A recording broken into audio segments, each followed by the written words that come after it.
When a man deals with a supernatural entity in his youth, it seemingly never stops haunting him, as its dark tendrils grab a hold of his life and squeeze with unyielding force.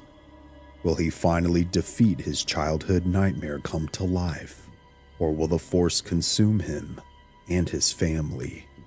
This is the true and terrifying story of Bob Baker, otherwise known as the Nightmare in Bridgeport Case, which took place in Connecticut.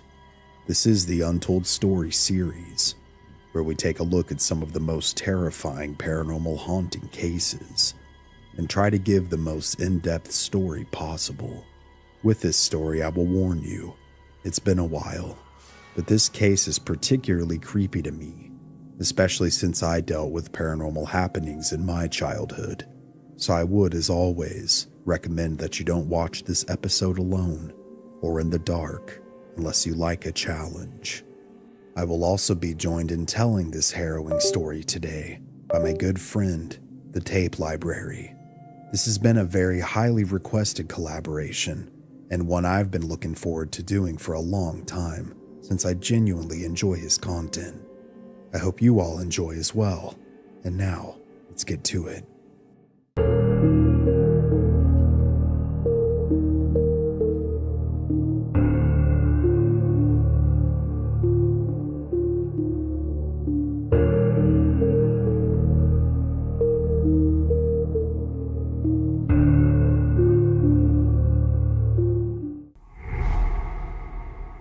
Our story begins in Bridgeport, Connecticut, a town famous for its manufacturing, especially in the late 19th and 20th centuries, producing goods like sewing machines, brass fittings, and ammunition.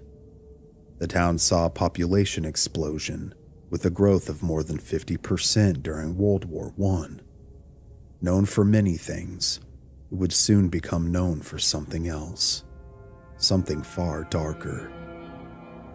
The year is 1962, and the Baker family is living a rather normal and happy existence, with Mother Dorothy, Father Francis, and their 2 children, son Bobby and daughter Robin.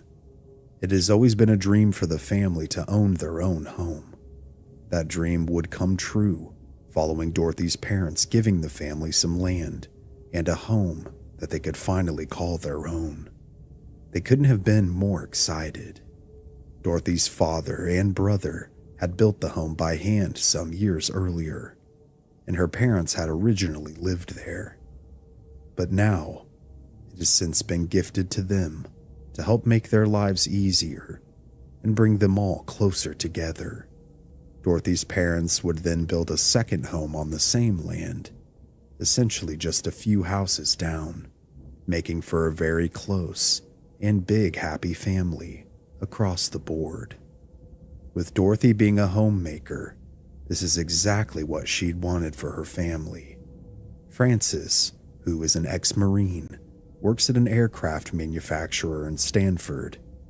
With a good job, a beautiful home, and family close, this should have been a recipe for the perfect childhood for Bobster. Bobby and Robin, who were very close as brother and sister, often relied on each other for entertainment. The two would typically play outside in the lush trees and bushes that surrounded their house. One afternoon, as the kids rush outside as they would any other day to play, they make their way towards the looming trees and green-leafed bushes. A man suddenly appears from behind one of the trees, asking her who this man was. He's puzzled by her reply. She asks him, "What man, Bobby?" Bobby, confused to say the least, replies to her, "That man over there by the tree. I'm looking at him right now." Robin says she doesn't see anyone. And although the man doesn't say anything or threaten the children in any way, something about him terrifies the poor boy. So doing as any sensible kid or person would do, he grabs his sister's hand and tells her to run. The two then bolt back to the family house. With the house being empty, they call out for their mother and quickly make their way out of their front door and into their front yard. There, tending to her small garden, is Dorothy. Relieved to see her, Bobby runs up and immediately tries to explain what had just happened. Dorothy, thinking that her kids' imaginations are just running wild, tells them to stop talking about a make-believe invisible man and to quickly go and start getting ready for dinner. Frustrated that his sister couldn't see him, and now at his mother's lack of concern, Bobby remains confused and unnerved, thinking back to that dark and creepy feeling he had just experienced minutes earlier. But doing as he's told, he makes his way back inside the house to prepare for the family to eat. Later that evening, Bobby is by himself in his room. He's playing with his army men toys, trying to forget the creepiness from earlier in the day over the sounds of fake explosions and simulated gunfire that the boy makes. He soon begins to hear something else. He suddenly begins to hear his name being called. The first call startles him, and he looks around to try and find the origin of it. He then hears his name again in a low, hushed tone, and realizes that it's coming from the air vent near his bed. In later interviews, Bob himself would say that, "I was certainly intrigued when I first heard the voice coming from the vent. I was intrigued, yet also afraid." As the boy apprehensively makes his way towards the vent, he begins to talk back to the mysterious voice. As it asks him to play with him, Bobby asks, "Just where are you?" assuming the vent was coming from the cellar. "How did you get down there?" To which the voice would reply, "I live here. Do you want to be my friend?" Before Bobby has a chance to answer, the bizarre interaction is interrupted by his mother, Dorothy, asking him just who he was talking to, and Bobby would reply, "Just a friend." Thinking this was weird and feeling uneasy about it, but assuming it was just an imaginary friend, she doesn't make a big deal out of it. She instead leans into things, telling her son that he needed to tell his friend that he'd be back in a little bit because his grandma was coming over to spend some time with the family. As the two make their way out of the bedroom, little does she know that his friend is more than happy to wait for the boy's return. When Bobby's grandmother arrives shortly after, they greet her in the living room as a family. Living so close to them, she enjoys coming over to spend time with her grandkids and daughter. Francis, her daughter's husband, has recently also taken up a part-time job alongside his main job at the aircraft manufacturing plant in order to help make ends meet for the family. So in order to help take care of the children and relieve some stress off of Dorothy, she often comes over. This particular day, after she arrives, Bobby and Robin ask her if she can tell them a story. She agrees, and soon the four of them gather together in the living room of the house. She begins the story by asking them if their grandfather had ever told them about the history of the house they now lived in. With a resounding no, she proceeds. "Well," she says, "when your grandfather purchased this land and began building this very house, he hired a few contractors to assist in some of the construction. As they were digging up the dirt to lay the foundation of the home, they made a very strange discovery. As one of the men dug into the earth with his shovel, he made contact with something solid. Thinking it was a rock, he brushed the dirt off to the side to reveal something else instead. There, before him, he found a bone. But this bone didn't seem to be that of a small animal. It instead seemed too big. Placing it to the side, he continued to dig, only to reveal more bones, and eventually a skull, a human skull." Quickly getting your grandfather's attention, along with the other contractors, they discussed things as a group. Ultimately, though, they decided that they would not report the grisly discovery to the authorities. If they did, it would effectively tie up the construction of the house. Instead, assuming it had to have been an old previous family's grave or something similar, They laid the bones back where they had found them and simply covered them back up. They would then pour the concrete of the home's foundation over the top of the grave, effectively sealing it.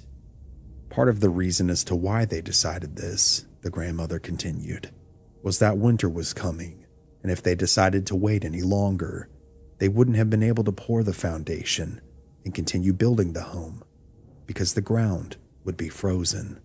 With the children creeped out, the story time would be ended by Dorothy, who told the kids not to worry because it was nothing more than an old legend.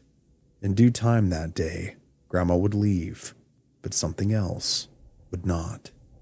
As days turned to weeks and weeks to months, Bobby would continue to talk to who his parents believed to be his imaginary friend.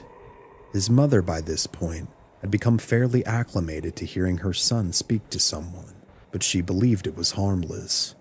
One day, as her son played in the living room while she cleaned, the phone would ring. Dorothy, setting her duster down, would quickly answer it. On the other end, however, there was some kind of voice, but it was masked by static. The voice then turned to multiple whispers that were too heavily distorted for her to understand. As she asked, "Who is this that's calling?" the line dropped. Perplexed, she slowly set the phone down and tried to go back to dusting the living room. However, Bobby, who had been playing, was nowhere to be found. Calling out for her son, she received no reply. Growing concerned, she continued calling out to him and frantically started searching behind furniture. Thankfully, she found Bobby laying behind a sofa, but in the fetal position. Relieved that she had found him, but now also concerned as to why he was behaving this way, she asked him why he was hiding, and Bobby ominously responded, "Because of my friend." Bobby no longer enjoyed interactions with his friend. Upon hearing this, Dorothy became even more concerned, as she probed him for information as to why he felt this way. Bobby went on to tell her that this friend, this man, had turned from a friendly, playful type of person to someone who had become very mean and controlling, and this scared him. As she heard these words, Dorothy too became scared. In later interviews, Bob would say, "This thing became the opposite of what I thought it was. I dreaded hearing its voice coming from my vent, and it began to push me to do bad things." But despite his best efforts, the boy couldn't hide from him. One night, as Bobby lay in his bed asleep, he was suddenly woken up by the crashing of thunder and the flickering of lightning. As the storm assaulted the house, he quickly realized that his window was open, and rain and wind were rushing in. Directly across from where his room was located, he could see the family clothesline, and upon it were several sheets and articles of clothing that his mother had left to air dry earlier in the day. Then, without a gust of wind behind it, he watched as the sheet pulled away from the clothesline, and, as if it had a mind of its own, it quickly and aggressively flew through his window and onto Bobby. Caught off guard, the boy stumbled backwards and fell down as this sheet covered his entire body. He was pinned to the ground, screaming and writhing underneath it. The sheet began to pull tighter and tighter. A face pressed itself into the sheet before him and said the name. He then began to suffocate, screaming for his parents. The sheet was suddenly pulled away by Dorothy and Francis. They believed that their son had just had a terrible nightmare, but Bobby knew otherwise. In later interviews, Dorothy would say, "Bobby began to change, and this greatly bothered me. He was becoming more timid, more frightened, and I didn't know why. My husband and I began to notice that he was exhausted. He wasn't sleeping much at night and seemed drained during the day. Something, and I didn't know what, was causing this." The following morning, concerned for her son, she called in a doctor to examine him. Since he was acting so strangely, she believed that it could be some kind of medical problem that was affecting him. The doctor asked Bobby a series of questions and ran several tests to check if the boy was healthy. With his vital signs and reflexes being just fine, The doctor concluded that the boy was healthy. When told by Dorothy that he had been interacting with an imaginary person and that he'd been having horrible nightmares, the doctor again told her that it was perfectly normal for a child of his age to have an imaginary friend, and that the nightmares were more than likely a result of an overactive imagination. Although she'd been told that her child was healthy, Dorothy wasn't satisfied. She believed that the doctors had dismissed her and/or underestimated the severity of these nightmares and their effects on her son. But she chose to remain hopeful that for whatever reason this phase of his life would pass and Bobby would go back to normal soon. However, this would prove to be far from what would happen. Over the next several weeks, Bobby's behaviour would only continue to decline. He developed an absolute fear of the cellar. One day, his mother made homemade jam and placed it into jars. She asked her son to go down and grab some more jars from the cellar so she could finish her batch. Refusing at first, he was quickly scolded. At this point, Dorothy's patience had worn thin. She told her son that he was too old to be acting like this, and that it had to stop. Still terrified, but not wanting to get into further trouble, the boy slowly, and reluctantly, made his way to the cellar door. He opened the door and began to descend the stairs, feeling the presence of someone or something slowly enveloping him the deeper he went into the cellar. Finally making it over to where the jars were stored, he turned towards the shelf and grabbed several. As he turned around and started making his way back towards the stairs, before he could make it, he heard a familiar voice from behind him. A dark, brooding voice called his name. As the boy turned around, he saw something that chilled him to the bone. A dark figure, with pale skin, stood before him. Its eyes were like that of a goat, its pupils horizontally elongated. Within its mouth he could see sharp and crooked teeth. Its hands contained sharp long nails at the end of each finger. The figure lifted up its hand and beckoned for Bobby to come. Feeling absolutely terrified, but also feeling a white-hot rage well up and out, while simultaneously throwing one of the jars in his hands at it. With this, the figure vanished, almost as quickly as the thrown jar shattered on the concrete wall behind where it once was. Startled by the sound of breaking glass, Dorothy rushed from the kitchen and down into the cellar to check on her son, frantically asking if he was okay and what happened. She was told by Bobby that he was okay and that the man was finally gone. Thankfully, for the immediate future, this was the last time he had to deal with the entity. In later interviews he would say, "It's like you're standing up to a bully, one you've dealt with for years, and you finally have your day.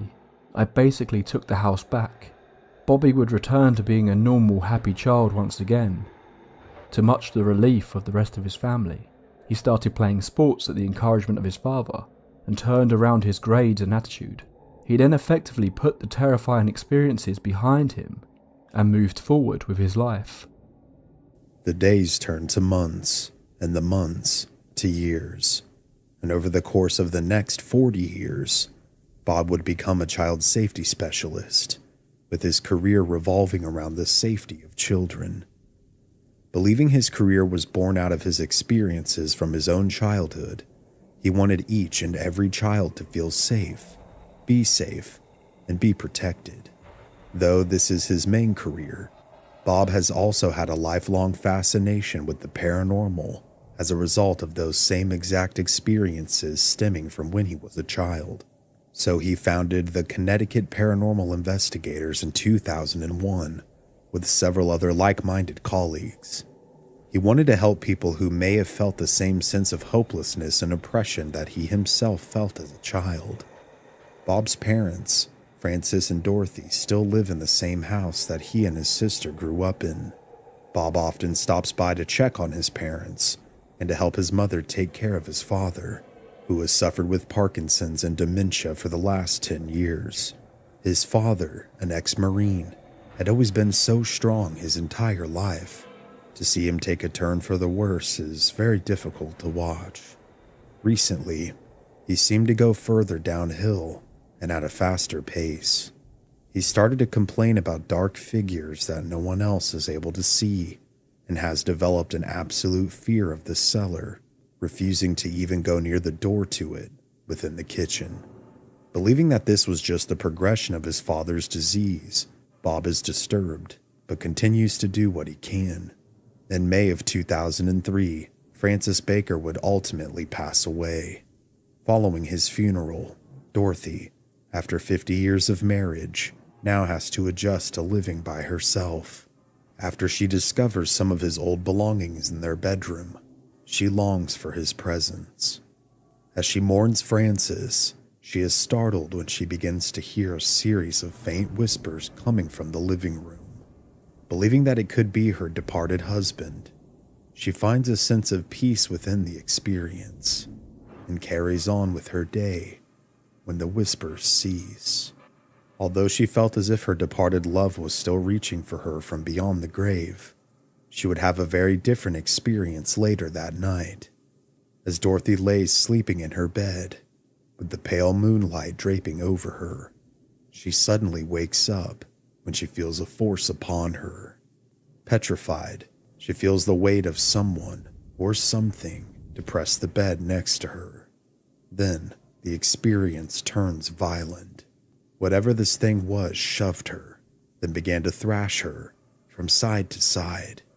Though she had believed it was Francis trying to communicate from beyond the grave previously, this energy feels very different.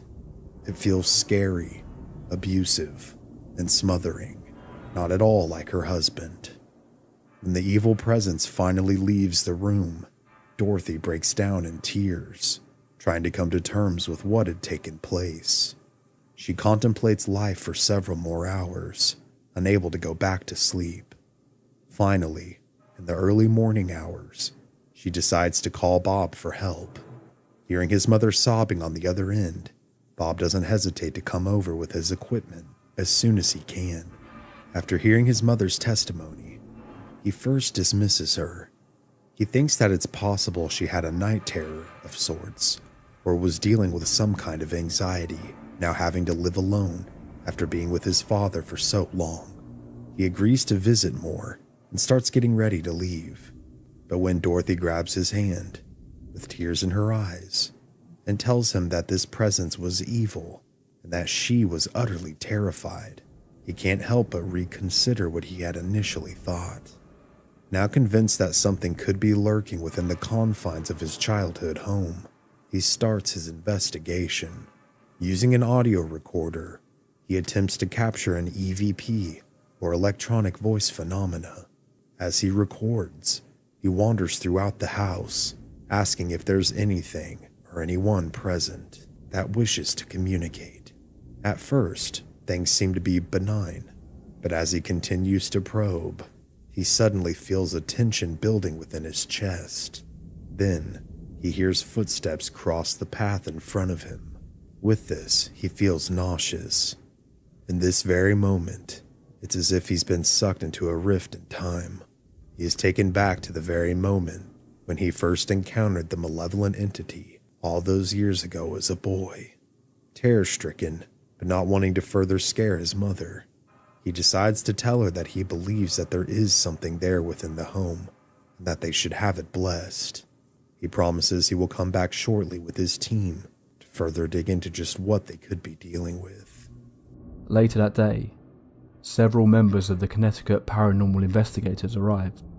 In Bob's words, it was bizarre to me because here I was, after all these years, back in the same exact place where it all started for me.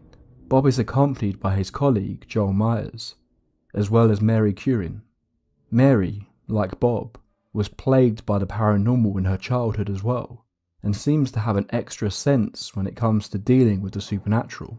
As per her ability, Mary is not given any details about the case, and is sent in first, acting almost as some kind of radar to see if there is something there, and if it's good or bad. Within minutes of being inside, she senses a man and a woman, among several other spirits. As she continues to walk throughout the house, she makes her way into Bob's old bedroom, and it is here that she senses something evil. But it's not coming from directly inside the bedroom itself, rather seeping into the room from the vent. the very same vent that leads to the cellar. Notifying Bob and Joel of her findings, she tells them that they need to investigate the cellar, because she believes that it's possible that this darker entity may have something to do with the other spirits within the house.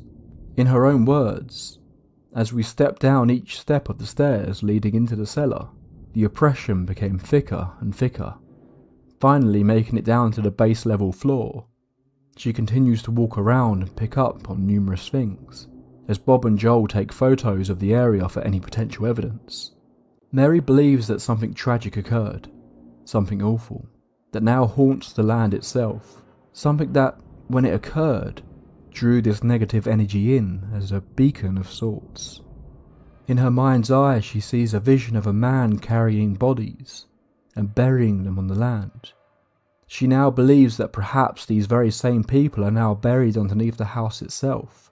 Again, she has no prior knowledge about anything related to the house or the case. Following this vision, she sees something else appear before her. There, tucked in the darkest corner of the cellar, she sees an abhorrent, robed figure with horrendous features. She believes that this entity is a demon. Asking Bob if he too sees the manifestation, she points to where it had appeared. After being asked to describe it, Bob is speechless.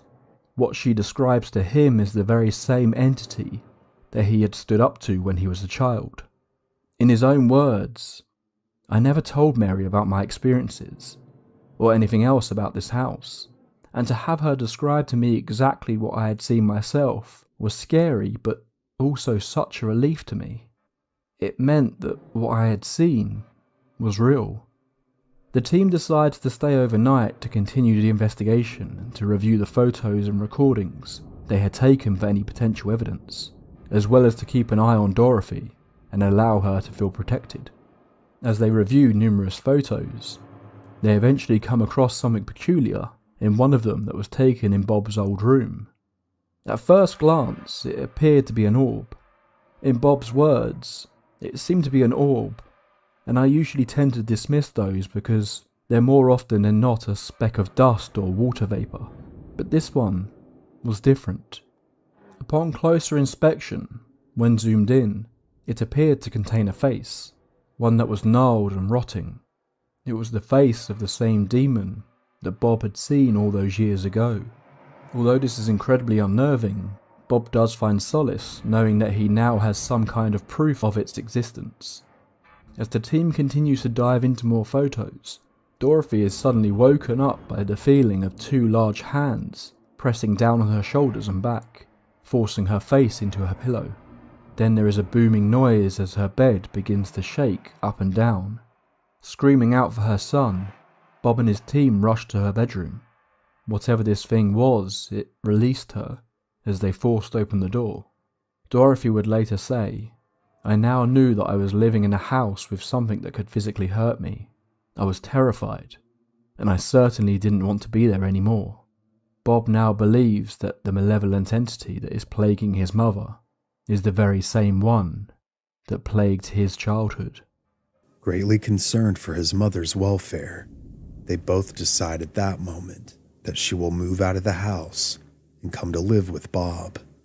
With his mother now out of the haunted house, the group has also decided to bring in a Catholic priest, believing that whatever demonic force that dwelled within the walls of the home was far beyond their capabilities to defeat. They anxiously await his arrival.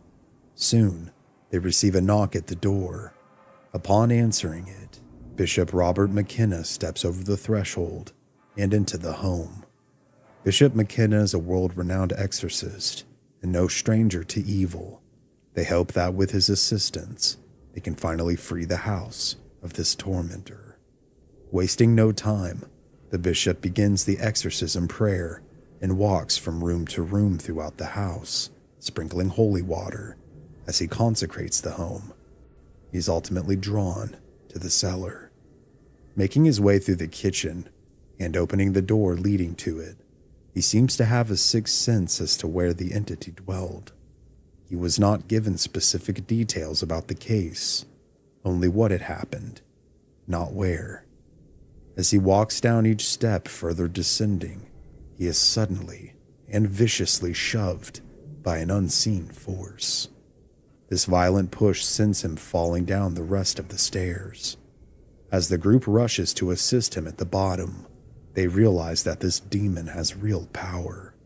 If it could shove a bishop down a flight of stairs, it might be capable of much more. Thankfully, Bishop McKenna isn't seriously harmed. If anything, he's angry and further determined to attack the devil. As he continues his prayers and holds a blessed crucifix high into the air, they begin to hear sounds echo all around them in the dark cellar. This was almost certainly due to the agitation the bishop was causing the demon, though the atmosphere grows thick with animosity and the noises further intensify. The group stands their ground and begins to pray with the bishop, with the lights flickering and the sounds louder than ever, and items now being hurled around the cellar.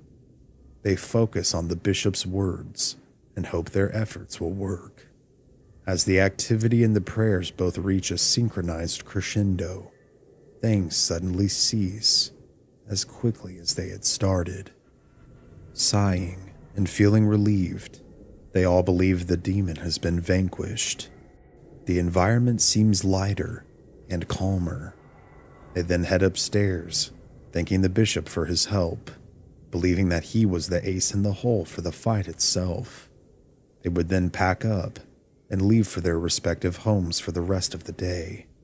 Later that night, with his mother still at his home, Bob is greatly relieved, believing that the entity is finally gone and that he can, in good conscience, allow his mother to return to the house, knowing she'll be safe. It's lightly raining outside, and the droplets pelt the outside of his bedroom window as Bob lies in his bed, drifting off to dreamland. All seems peaceful until his sheet is suddenly wrapped around his head. Screaming and gasping for air, he's being suffocated, just as he had when he was a child that stormy night all those years ago. Finally, through the thrashing, he's able to free himself from this cocoon of suffering. Shocked and upset, he now believes that their efforts have only angered the demon. It was most certainly not gone, but rather had followed him home, violating what should have been his sanctuary. With this revelation, over the course of the next several months, Bob and his team battle the demon with help from various outside organizations.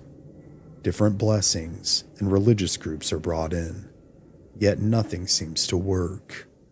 Also beginning to be attacked late at night is Bishop McKenna, who realizes that prayer alone has failed. The entity is much stronger than any of them realize. He arranges with Bob and the Connecticut paranormal investigators to return to Dorothy's home to try and rid the demon from the premises once again.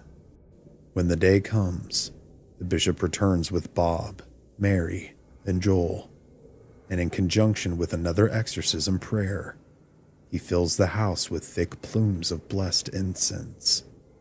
This time, the blessing doesn't seem to cause the entity to manifest physically. Upon finishing, they have the back and front doors open to expel the entity and allow the incense smoke to escape the home. They thank Bishop McKenna once again for his time and efforts. Following his orders, upon the smoke departing the home, they allow it to sit for a week before returning, hoping that the demon has been vanquished back to hell. Upon returning, Bob and Joel sit at the kitchen table, comparing notes and evidence. They had been there for several hours with no interruptions. That was until they heard 3 distinct knocks emanating from the cellar door. These knocks continued to repeat, and alongside this, they began to hear footsteps walk throughout the house. As the men glance at one another in disbelief, the footsteps begin to make their way toward the kitchen where they both are. Within seconds, Both men grab their chests and fall to the floor, unable to breathe. In Bob's words, "It felt like I was having a heart attack, like the weight of an elephant was sitting on my chest. I could not breathe at all." Fearing for their lives, Bob manages to get back to his feet and begins dragging Joel toward an upright position. The two men then flee the home in utter panic. Believing this attack to not only be spiritual, but also a near-death experience as a result of it, Bob decides to call it quits. Although he doesn't want to stop fighting, he believes that anyone involved may lose their lives as a result of the battle, so he vows to never return to the home. Nobody, to this day, has set foot back in the house. Feeling as though he was perhaps too close to the situation, that he should have let someone else conduct the investigation from the outside, but also now knowing how powerful the entity is, and having exhausted every effort, Bob didn't want anyone else to have their lives put at risk either. You essentially have to know when to hold them and when to fold them, as the old saying goes. Digging into this case was utterly fascinating to me, and there are a few updates and opinions I'd like to share with you now. As far as updates go, Bishop Robert McKenna is no longer with us. He passed away on December 16th of 2015 at the age of 88.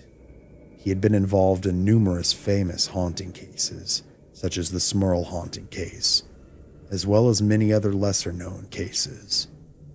Robin Baker, married name Robin Santiago, passed away peacefully on Sunday, July 21st of 2019, at the age of 64.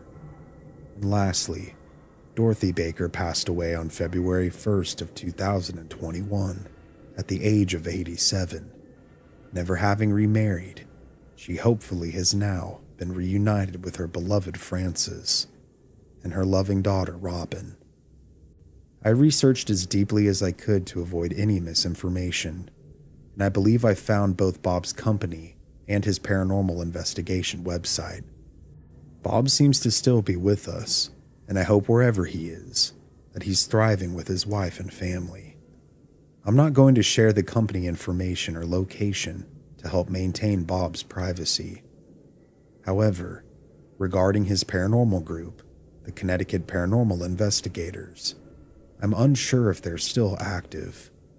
I was able to find their old website link, but upon clicking on it, it redirects to an archived site of a group known as Montana Paranormal. This group, at least as of last year, seems to still be active, but upon checking their staff directory, I didn't see Bob listed, so I don't believe he's affiliated. Bob's story was made famous by the show A Haunting, with the release of the episode An Evil in Bridgeport, which was later renamed The Nightmare in Bridgeport, which originally aired on October 26th of 2012. Shortly after this time, Bob also did an interview with AOL for their YouTube channel. As for the case details themselves, I believe that odds are there had to have been some kind of killing and the bodies buried upon the land. Perhaps with the violent nature of the deaths, it could have attracted something evil, like a demon. With the bodies sealed underneath the foundation of the home, the poor souls trapped within never may be able to leave.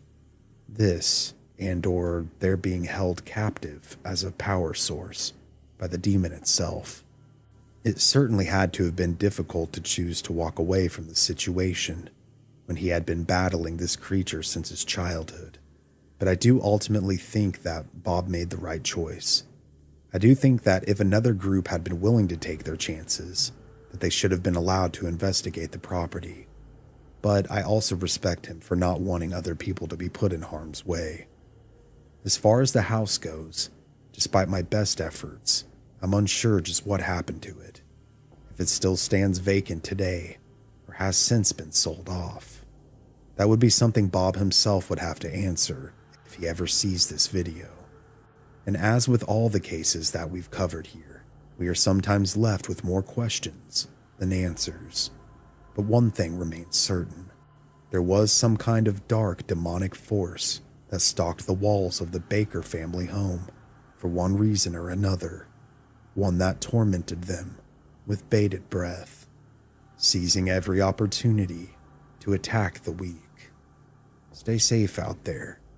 Stay vigilant. Don't allow yourself to become a sheep for the devil's wolf. Imaginary friends are generally considered to be a normal part of childhood development for some.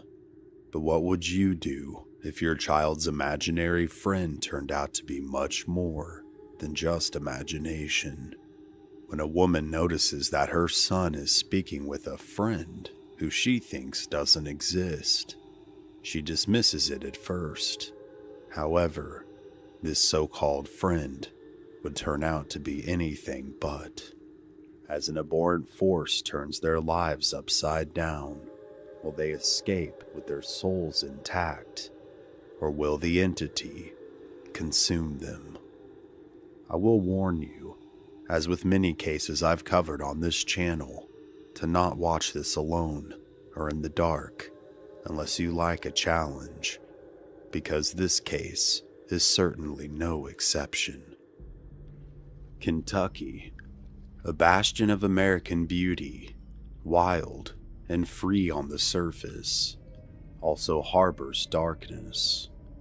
Home to the Mammoth Cave system, known to be the longest in the world, one can truly get lost inside its winding caverns and crevices.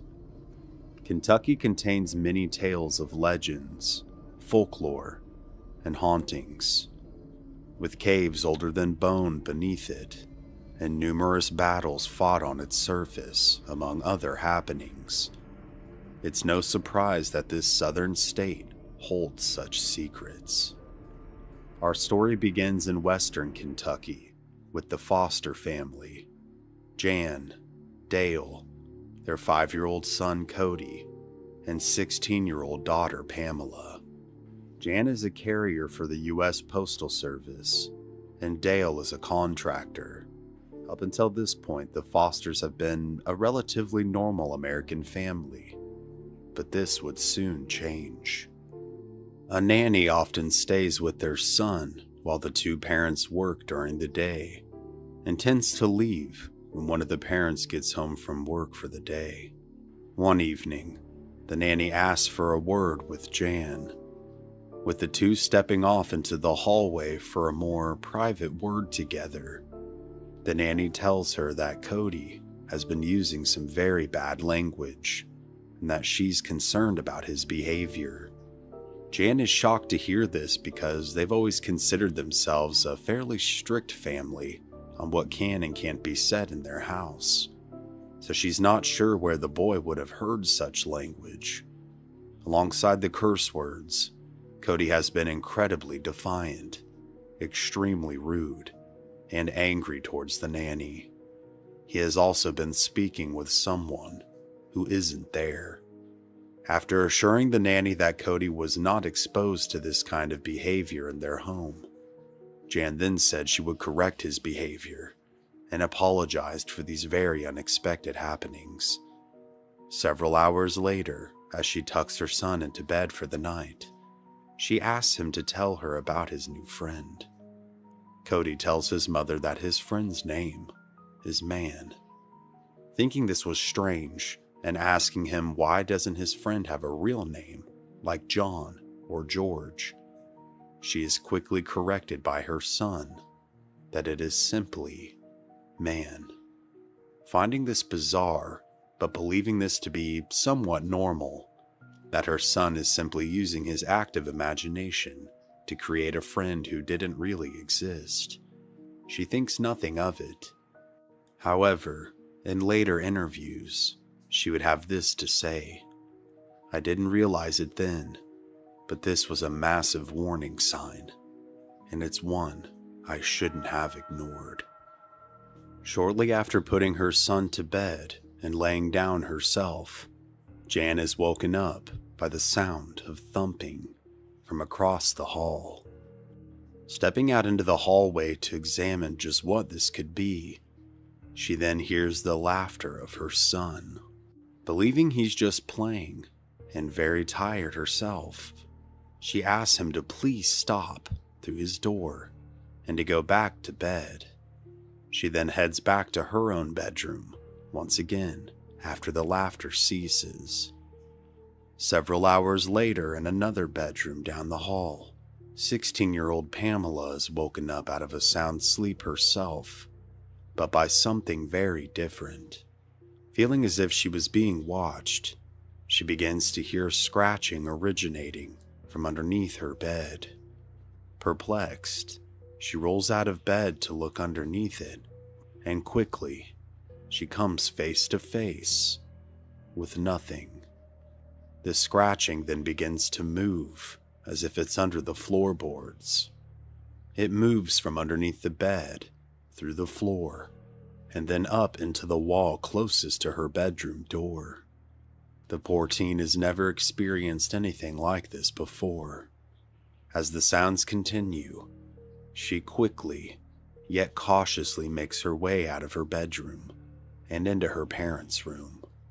She would later describe the scratching sounds like someone taking their fingernails and with all of their strength, grating them against the various surfaces as the sound moved. Jan is startled awake as she sees a blackened figure standing over her. It's Pamela, telling her mother that she's scared.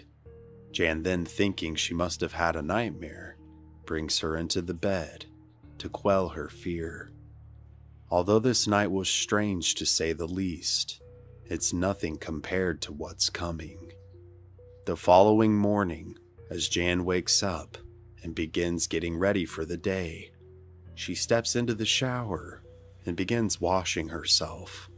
Several minutes into her shower, however, she hears something fall over in the bathroom, with the door closed, and after examining the room from the tub, she sees no one. She does, however, see a soap bottle that has fallen onto the floor from the side of the bathtub. Thinking this was weird due to its positioning, but overlooking it, she simply places the bottle back onto the ledge and continues with her shower. She then begins to hear footsteps walking all throughout the bathroom, rinsing the soap out of her hair and making sure she doesn't get any in her eyes. She then turns around and sees the outline of a man through the steamed up shower curtain. This man was tall, much taller than her husband, and she didn't hear the door open to indicate anyone else's presence. Panicking, she pulls the curtain aside, yet no one is there yet again. She does, however, see small, muddy, child-sized shoe prints on the floor.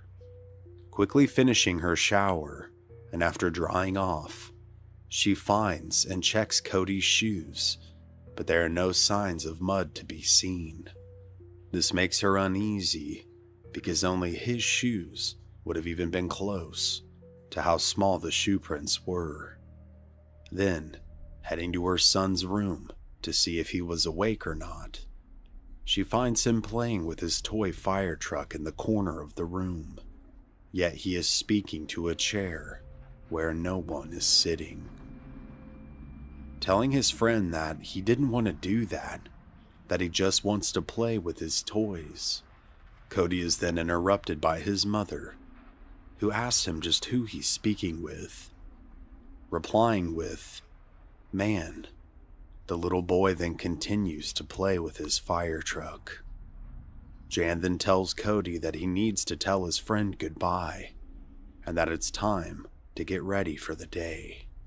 This seems to turn a switch within the boy. Suddenly, her 5-year-old has gone from happy and playing with his toys to becoming irate at the drop of a dime, screaming at his mother that he didn't want to, and that man said he didn't have to. Being countered by his mother, she tells him that he will get ready, or there's gonna be serious consequences. Scowling at her, eventually, He does as he's told, but the look behind his eyes is one his mother doesn't recognize, and it'll become one all too common in the near future. Over the next several weeks, Cody's behavior has shifted completely. He's gone from a fairly calm and loving child to one that is cold, angry, and sometimes violent. He doesn't want to follow commands or do things he once enjoyed doing. He only wants to spend time with his imaginary friend, someone he calls Man. One afternoon, as his parents sit together watching their son play, they ask him to tell them about Man. Just who is he, and how old is he? Cody would set down the toys that he had been playing with and tell them he's 6, and that he has brown hair and brown eyes and pale skin. Interested in what he had to say, the couple would then ask their son, just where did Man come from? He would respond with, from behind the park, where the lake is, from deep underground. Obviously concerned and intrigued even further, Jan asked Cody if something happened to Man. Cody, with tears streaming down his face, would reply that a stranger took him from his mommy and did terrible things to him. That he cried for his mommy, but she never found him. With tears now falling from her eyes, Jan then asked her son, who would almost be the same age as Man, "Is Man dead, Cody?" His answer would cause a cold shiver to shake her entire body. He would answer with, "Yes." Disturbed by her son's answer, Jan Foster believes that her son may have befriended the spirit of a dead child. Dan, however, is not fully convinced backstory to his imaginary friend. He thinks that it's just that, imaginary. With this revelation, Jan decides to take researching things into her own hands. She decides the following day to go to the local library and to sift through records to see if she could find anything that sounded similar to the backstory of the boy that her son described to her. She avidly searches, going back as far as the records do that were available, about 50 years or so. Although she believes her son believes the story he told her, she begins to doubt what this entity could have told her son, because no evidence materializes of the dead boy's backstory. Over the next several months, Cody withdraws completely from interacting with the family. He didn't want to spend time with anyone. He stopped playing with his toys, and his only outlet seems to be Man. Day in and day out, he just continues to have full-blown conversations with this invisible person. Angered and feeling as if she was losing her son, Jan decides to try anything it takes to get him back. One evening, she makes a phone call to an old friend of hers, a Native American medicine man who she believes could perhaps offer insight on what to do about her family's situation. Within a day, he arrives. Speaking with Jan and Dale in their living room, he begins to hear from Jan just what all has been taking place. Dale, although skeptical of both his son's situation and now the involvement of a medicine man, remains so, but wants to support his wife, thinking that this could perhaps make her feel better about what had been happening. In his own words, "I was concerned that something had really scared Jan, and I knew that she was upset. Although I didn't believe in this kind of stuff, I thought that maybe it could help her feel better." As Jan finishes explaining the situation as a whole to the medicine man, he comes to the conclusion that it's possible that Cody has invited the spirit into the house. He explains that the only way to get rid of the spirit is to revoke the invitation by praying and forcibly cleansing the home. That the owner of the house had to do this on their own to banish the spirit. He then instructs Jan to burn sage and sweetgrass and direct it towards the four corners of the property. After this is done, each doorway of the home must be anointed with olive oil to finish the cleansing. He also warns that some spirits may not want to go so easily, and that it's imperative that she focus and pray the entire time for the spirit to leave, and most importantly, to pray for her son. The following morning, after everyone else had departed for the day, Jan begins the ritual. As the sage smoke smudges the air, Jan begins to worry, but tries her best to remain strong. In her own words, "Was I worthy enough of God to hear my prayers, my strongest pleas to Him to help me through this, to help me cleanse this house and this property? I doubted myself for brief moments, that I wouldn't be able to. It was the fear of knowing if it didn't work, what would happen then?" Within due time, she finishes the cleansing, but will it be enough?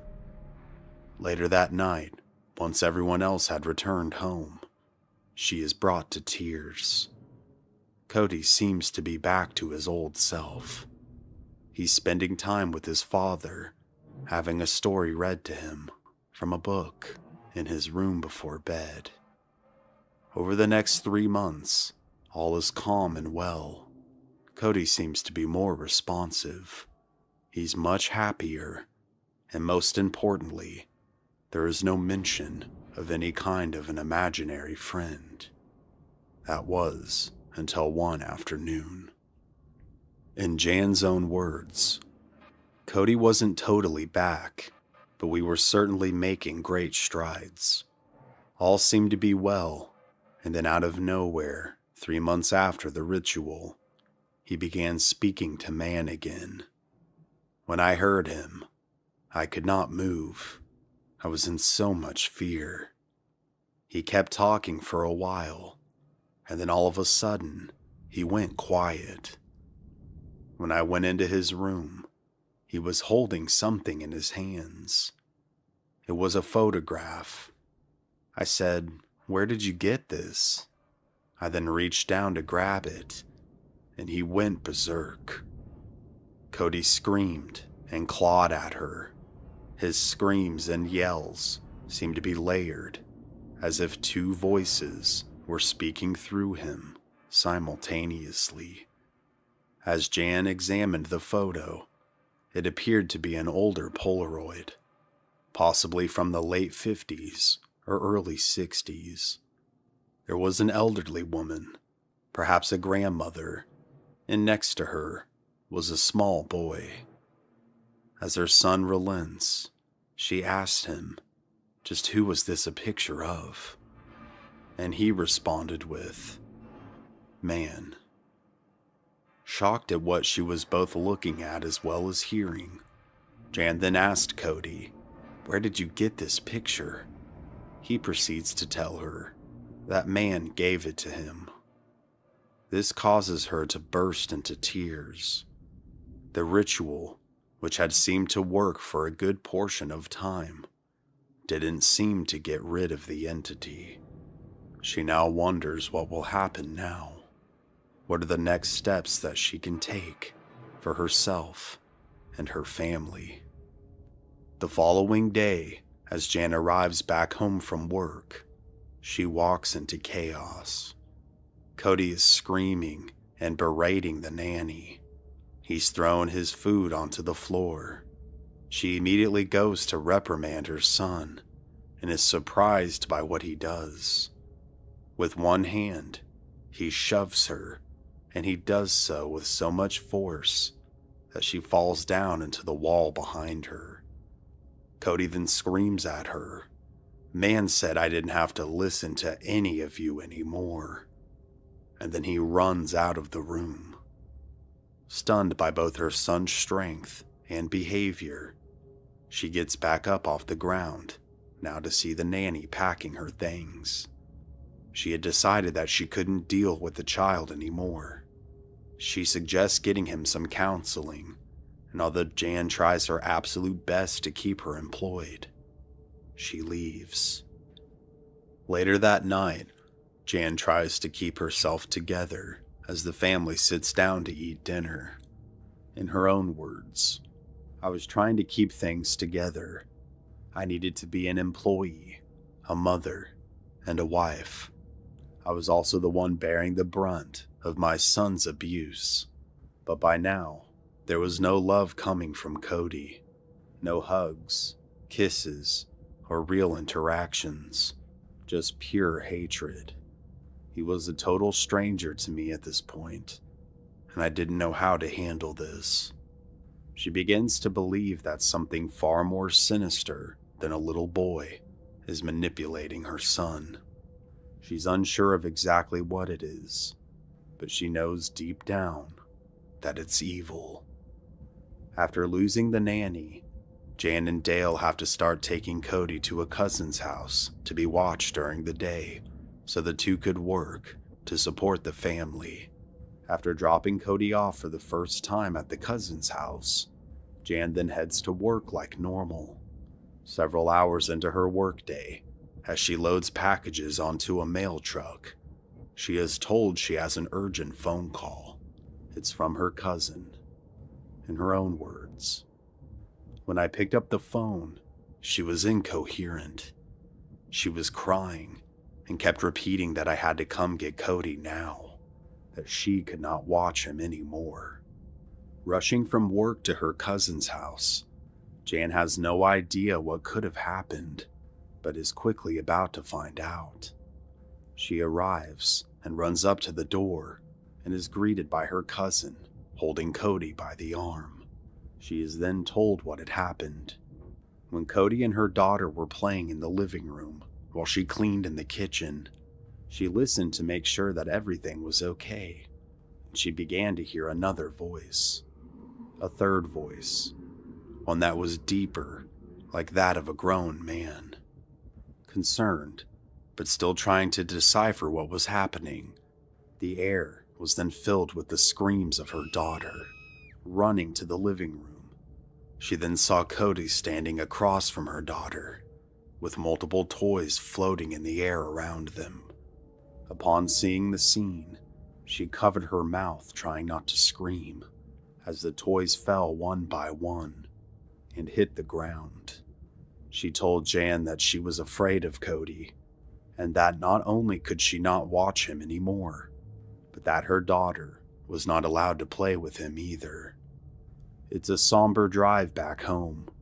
Jan knows that she has to have someone watch Cody during the day because she can't afford to lose her job. Once the two arrive, she grabs the phone book and frantically begins calling daycares, trying to find a reputable place that will take him. Finally finding one after a few phone calls, she sighs with relief. After hanging up the phone, she sits at the table with her son. She tells him that he is in no circumstances allowed to take man with him anywhere, but especially to his new daycare. Surprisingly, the child agrees not to. For the next week, all seems well during the day, with Cody at daycare and his parents working their jobs. But at night, the entity known as man waits for him to return. One evening, as Dale goes to Cody's room to get him for supper, he finds his son cutting up stuffed animals. Although the incident disturbs him, he doesn't blame it on anything paranormal.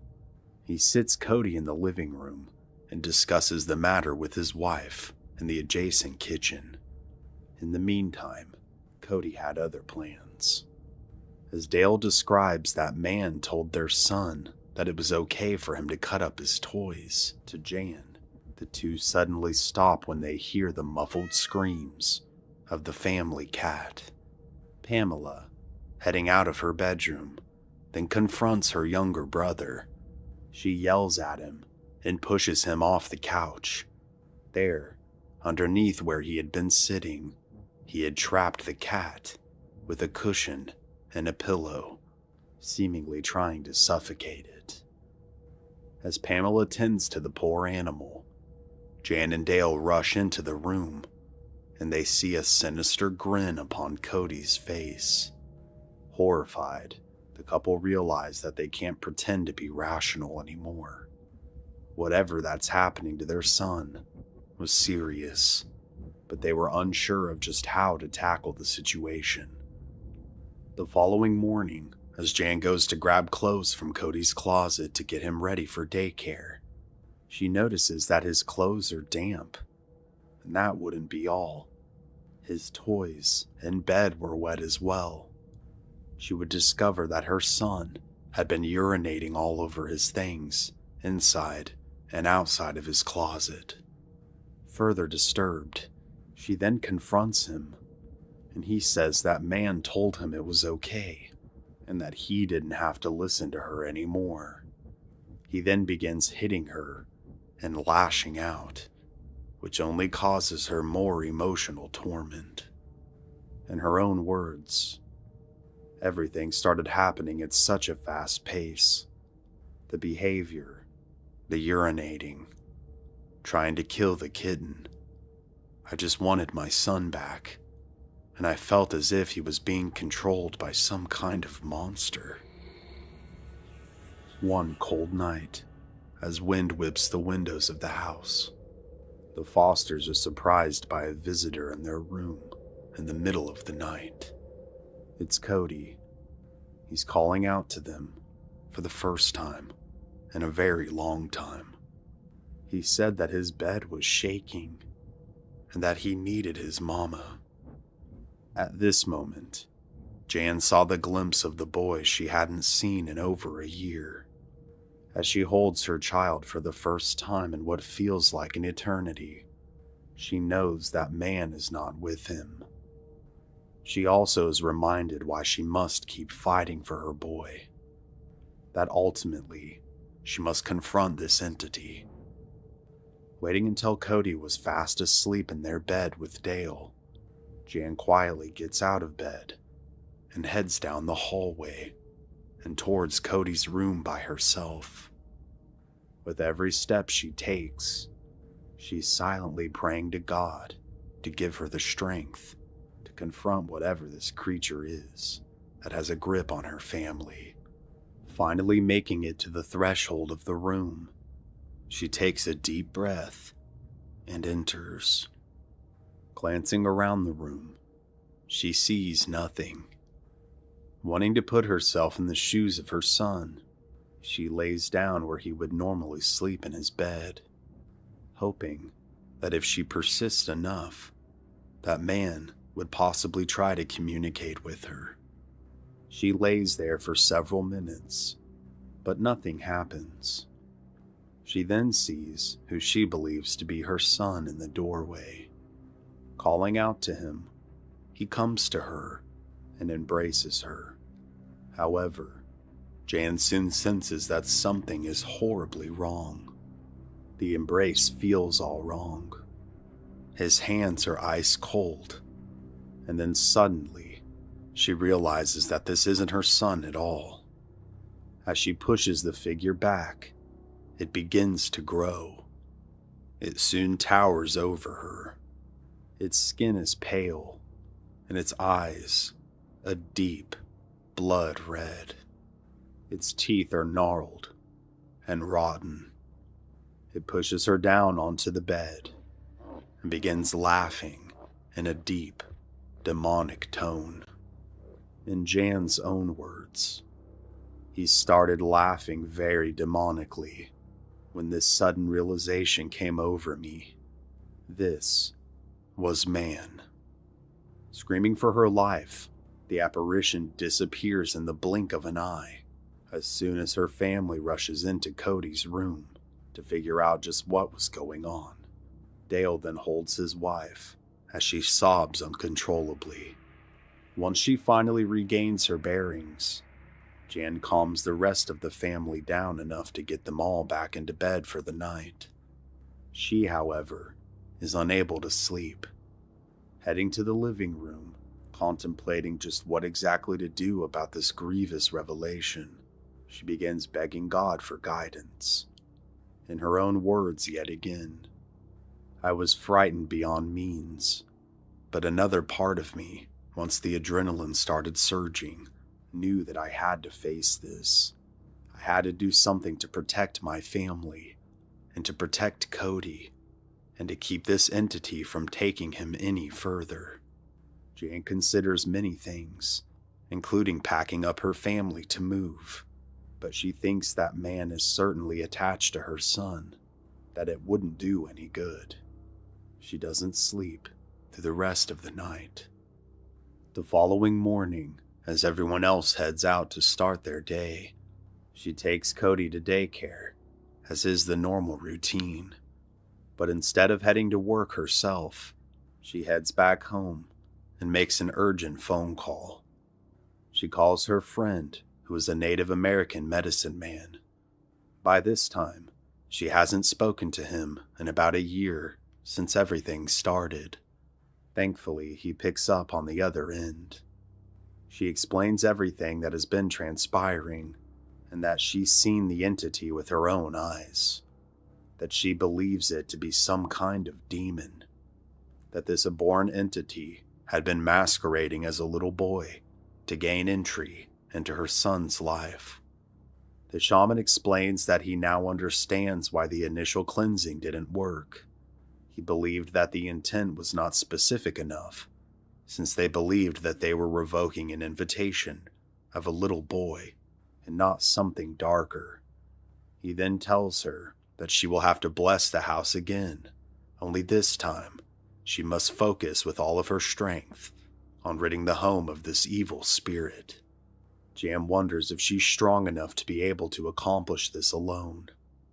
In her own words, "I didn't know if I was going to be able to do this myself. I'm just a mom. I'm not a priest, albeit I have a spiritual side, but I was willing to give it my all to defend myself and my family." The shaman tells her that she must do this and must be brave and forceful with her intent to banish this demon, that she must not show any doubt in her efforts. With these parting words, Jan braces herself and then gets to work performing a second ritual. Starting on the four corners of the property, she creates a barrier using olive oil. She then enters a state of constant prayer while she sages around her property, slowly working her way inside. This time, instead of feeling weak, she begins to feel an inner strength, as if someone or something was standing beside her during her prayers. As she enters her home, she notices that the temperature of the house is abnormally cold, frigid, to the point to where she can see her breath hang in the air as it fills with sage smoke. She knows there is a presence that resides within its walls. Feeling as if she's being watched, she continues to pray and smudge the home, going from room to room.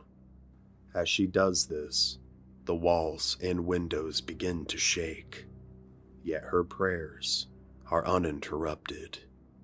She knows that man is watching her and trying to break her concentration. As the activity reaches a fever pitch, so do her prayers. She is yelling now and calling upon God to banish the entity known as man from her home and from all of their lives. It is here that suddenly and violently all of the doors within the house open, and an unearthly scream echoes all throughout the house. Then, as quickly as the doors opened, they suddenly all slammed closed.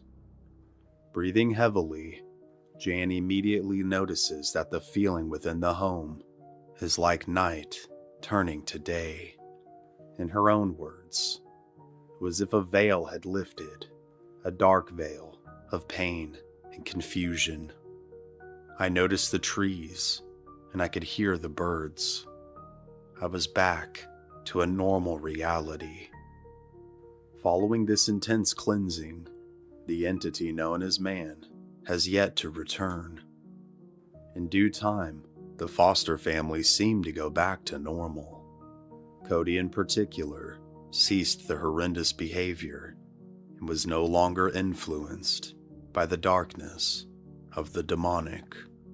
However, this wasn't the end to the strange paranormal manifestations they would all experience.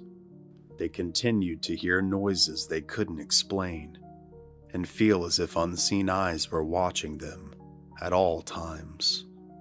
Was this the demon known as man slithering around them, watching and waiting to devour their very souls?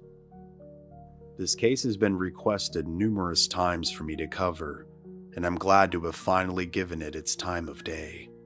It's certainly a terrifying and very intriguing one, to say the least. The names within the case were changed to protect the anonymity of the family who was involved. Therefore, updates, as hard as I looked, are unavailable. I can only hope that the Foster family, or whoever they may be, are good and safe today. That Cody and Pamela have grown up to be decent, functioning people, and I truly wish them all the best. With that being said, I do have several questions and statements I'd like to share with you now. These are my thoughts on the case as a whole. First of all, just how did man enter Cody's life? Was it a demon that was stalking or haunting the land itself? Was it picked up somewhere else and then brought back with the child? It obviously posed itself as a child in order to gain Cody's trust to begin with. This reminds me a lot of the Sallie house case, which I just covered several weeks ago now, and it goes to show that the demonic has no qualms about masquerading itself as the ultimate innocence in order to prey upon us.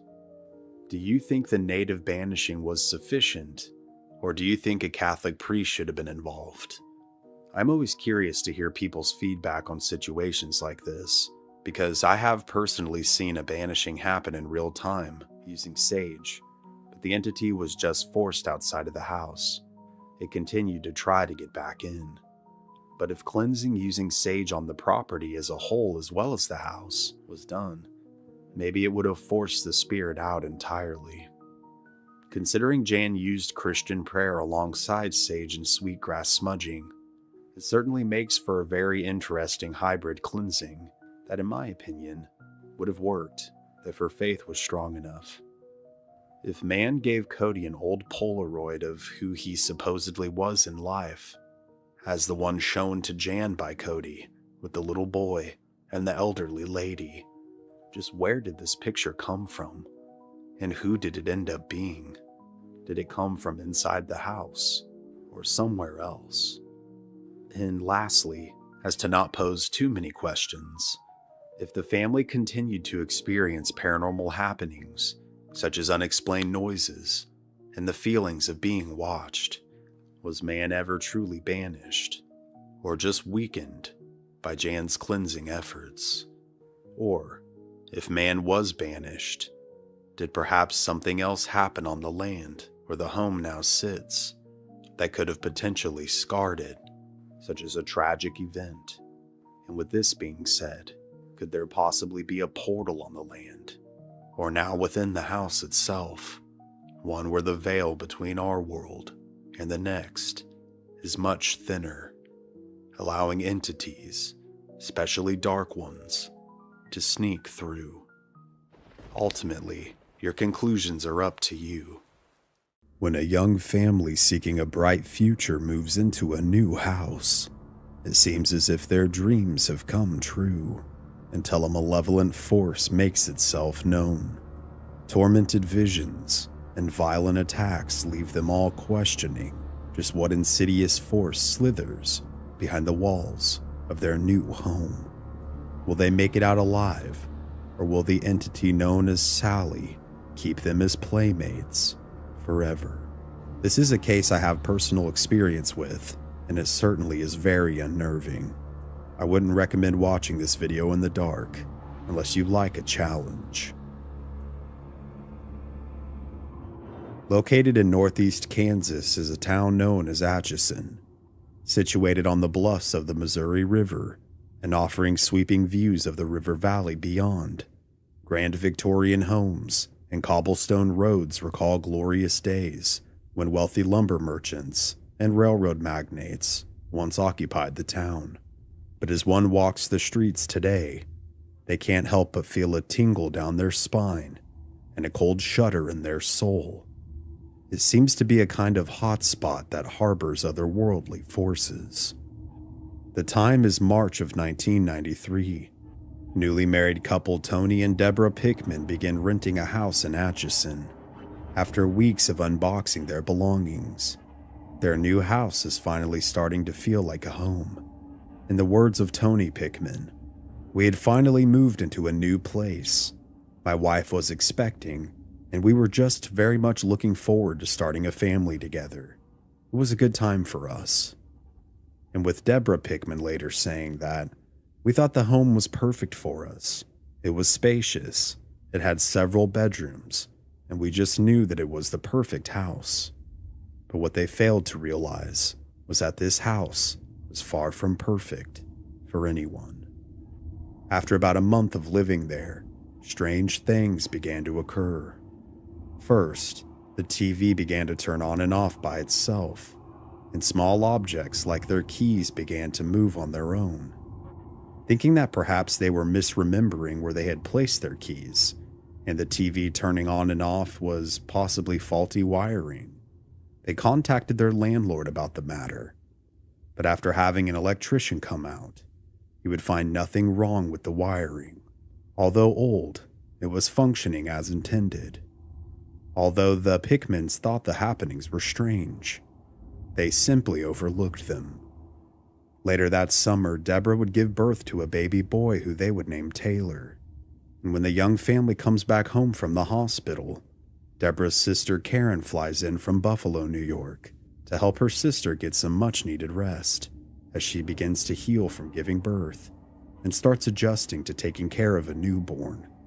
Although the help is greatly appreciated, it seems to pass quickly.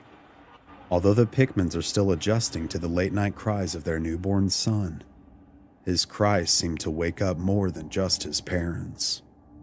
One afternoon, while Tony hangs pictures upstairs, he sees a shadow move out of the corner of his eye. He then hears the giggle of a little girl. Finding this odd, he glances around his general area, and it's here that he discovers something even stranger. There in his son's nursery on the floor is all of Taylor's stuffed animals, neatly arranged in a circle.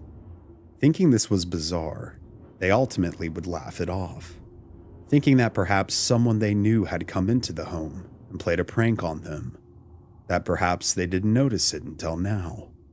They thought that maybe Tony's brother Alan, who was a known prankster, was to blame. Laughing it off, they went back to what they had been doing previously. It wasn't until a few minutes later that Deborah would walk back by the nursery and notice the exact same thing had occurred again. All of her son's stuffed toys were arranged in a circle, and all facing outward, yet again on the floor. Now, unsure of what was causing these strange happenings, they checked all their windows and doors. They were all locked. If it was Tony's brother Alan, they don't know how he would have been getting in and out without any of them noticing, and within a matter of minutes. The following morning, Tony had his brother come over to their house. It's important to note that Alan did live next door to the Pickmans at this time. Once they had all gotten settled on the couches in the living room, Tony began to ask, "So Alan, just how did you get in and out of our house last night without any of us noticing?" It was in this moment that Tony began to worry. Although he and his brother had always played tricks on one another, his brother wasn't known to be a liar. Alan looked back at him genuinely confused. He told Tony that he had no idea what he was talking about, that he wasn't even home last night. Finding an opportunity for a laugh, however, Alan then starts asking Tony if he thinks that he has a ghost. He then takes his brother's camera and starts snapping photos around the house while asking, "Is there a presence here with us? And if so, make the stuffed animals move again. Do something." As Tony and Deborah follow Alan, the three are then left in utter shock as a stuffed bear sitting on a nearby small chair is suddenly thrown onto the floor by something they can't see. Taking what they had just seen as some kind of a warning, Tony, Deborah, and Alan take baby Taylor and rush outside into the family's vehicle. As the baby cries, as Tony buckles him into the car seat, Tony cries as well, but out of pain. He suddenly feels a sharp, stinging sensation coming from his back. Thinking it was a bee sting or a spider bite, he finishes buckling the baby in and then closes the door. He figures he'll check it out later. Alan then heads back to his house next door, and Debbie and Tony with their baby drive across town to Tony's parents' house. After arriving, the stinging sensation on Tony's back has only grown more noticeable.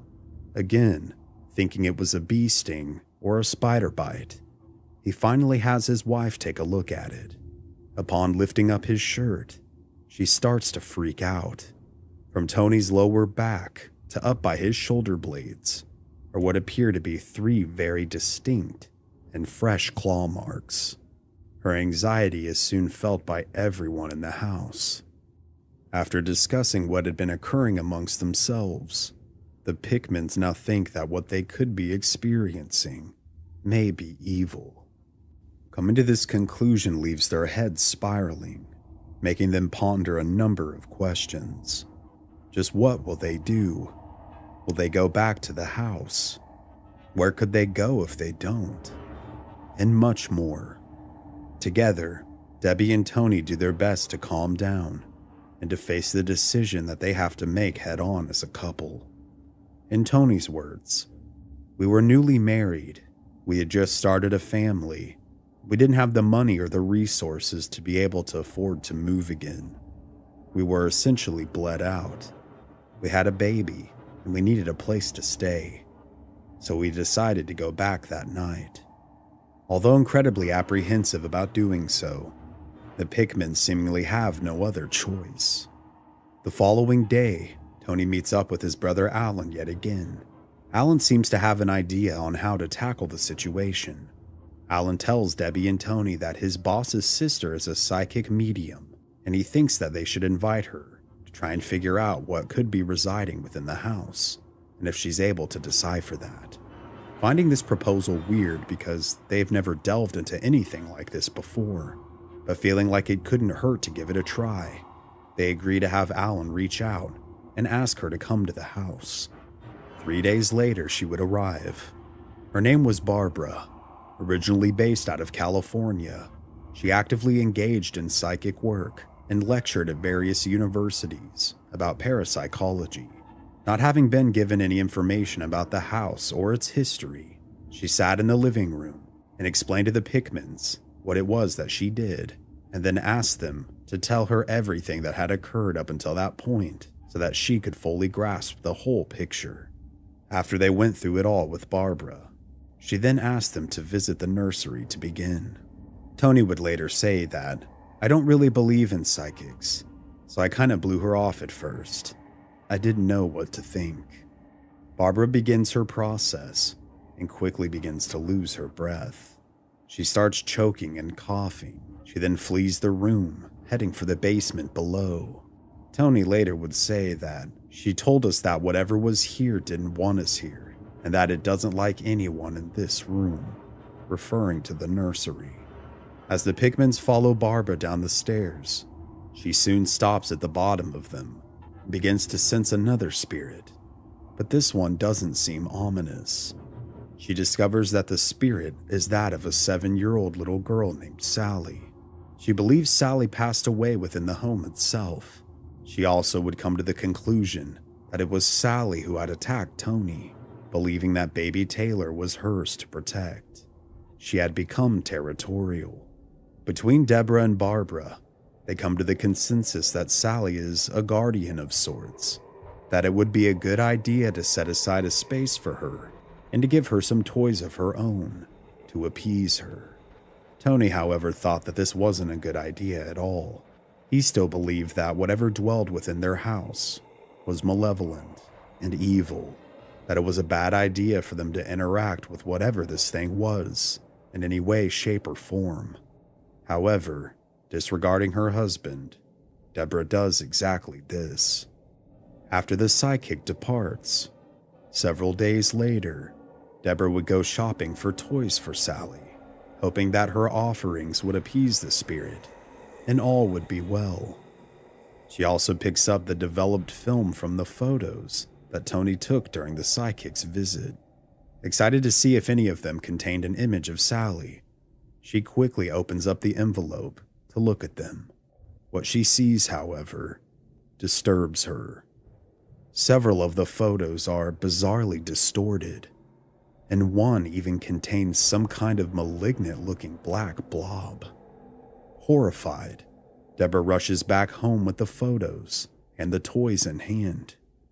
Walking through the front door, she immediately shows Tony. Having been the one who took the photos, he doesn't know what to make of the anomalies. One photo in particular catches his attention. In his own words, "The picture that really got me as we were walking down the stairs with Barbara. I turned around and took a picture, and floating midair is this thing. I couldn't explain it. It made me scared." Following looking at the photos, Deb once again references Barbara's convictions and continues to believe that Sallie is a protector. She then continues with her plan and makes a dedicated space for Sallie and adds the toys to it. Although Tony believes that the force haunting their home is evil, things do seem to go dormant for a short period of time following the offerings to Sallie. However, this peace would not last. Several weeks later, Deb's sister Karen would return again for a follow-up visit, and this time along with her husband. As the couples catch up on what's been happening in their lives, Deborah and Tony walk into the kitchen and grab themselves and their guests some more food and drinks. Their nice evening is soon interrupted by a piercing scream. There before Karen and her husband, a stuffed animal, the same one that had fallen before, that was sitting in one of the chairs, had suddenly and spontaneously caught fire before their very eyes. As Tony and Deborah rush back into the living room, they too are left flabbergasted at the sight. Tony then rushes in with a towel to extinguish the fire. In his own words, "If it can do this, what's keeping it from setting one of us on fire, or hurting us, or harming the baby?" Following the flames of the previous evening, Deborah tries to convince her husband that the fire was an isolated incident, and for the next 2 weeks, things at the house remain eerily calm. Tony, who works the overnight graveyard shift at a nearby grain elevator, adjusts his day to his schedule. Upon returning home from work in the early morning hours, he tends to eat a meal when he gets home. One particular morning, following the calmness within the home, he grabs himself a glass of juice and something to eat. As he goes to place the pitcher of juice back in the refrigerator, he sees something move out of the corner of his eye. Turning his head, pitcher still in hand, he sees the apparition of a young girl before him. Shocked, he drops the pitcher of juice, and it shatters on the floor. Almost as soon as the pitcher had broke, as it smashed into the floor below, the apparition vanished. Paying no mind to it, Tony quickly runs upstairs where he greets his wife in their bedroom. Barely able to get a word out, he's finally able to say to her, "I just saw Sallie." Intrigued, Deborah immediately asks just what she looked like, and then proceeds to bombard him with many more questions. Rather than being scared, Deb is elated. She's more curious than ever before. In her own words, "I was terribly jealous.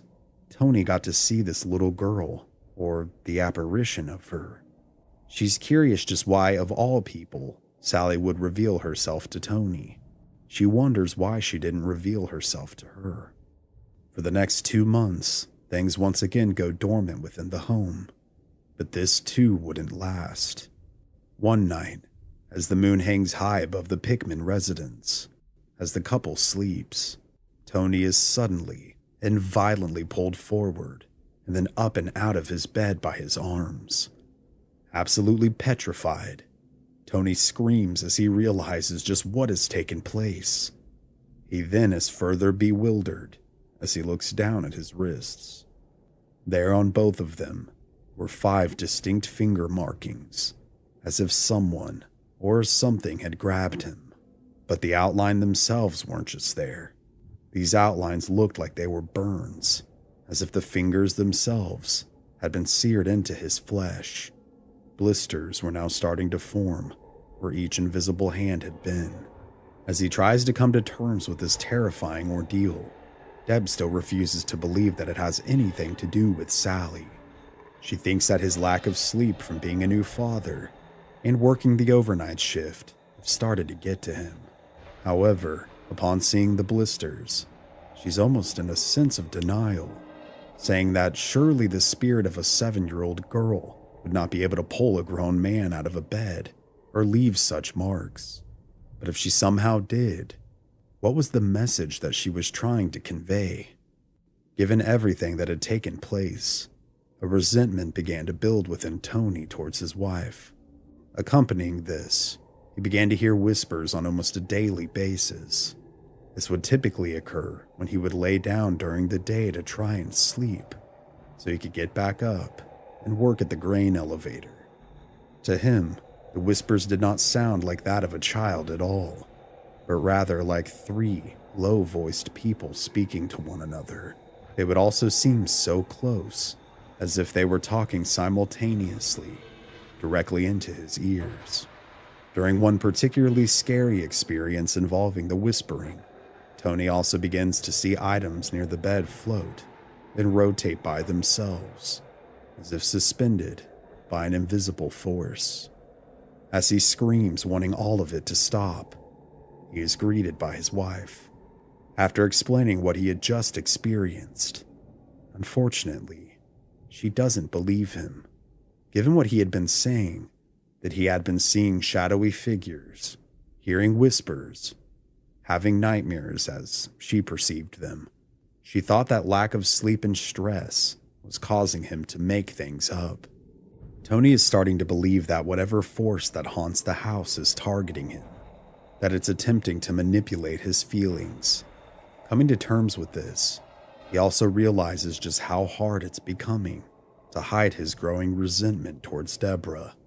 He keeps having feelings of a dark rage well up inside him, feelings that he's worried could turn violent. In his own words, "These feelings were not like me. I love her so much, and I would never do anything to hurt her. But the longer we were there, the stronger these feelings were becoming." Tony, of course, wasn't the only one to notice these changes. Deborah noticed them too. There had been a large shift in his demeanor and attitude. He seemed angry, short-fused, and argumentative. The couple began to fight almost daily, which hadn't been like them at all in the past.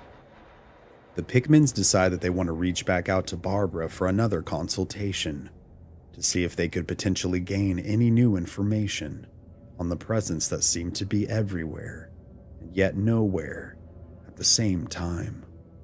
In due time, Barbara again would visit them, and upon her arrival, would be told just how things had developed. She attempts to contact Sallie once again. After she believes she's made contact with her, she then begins to sense a second entity. This one, however, is much older and seems to refuse to interact with her. She believes that this adult entity is a female and the one that has been targeting Tony, and that Sallie has been taking the blame. However, she comes to the conviction that whatever is happening within the home is beyond her expertise. What she does offer, though, is that she would contact a very qualified group of paranormal investigators. Tony's reaction at first is harsh, and in his own words once again. At first, I was like, no way.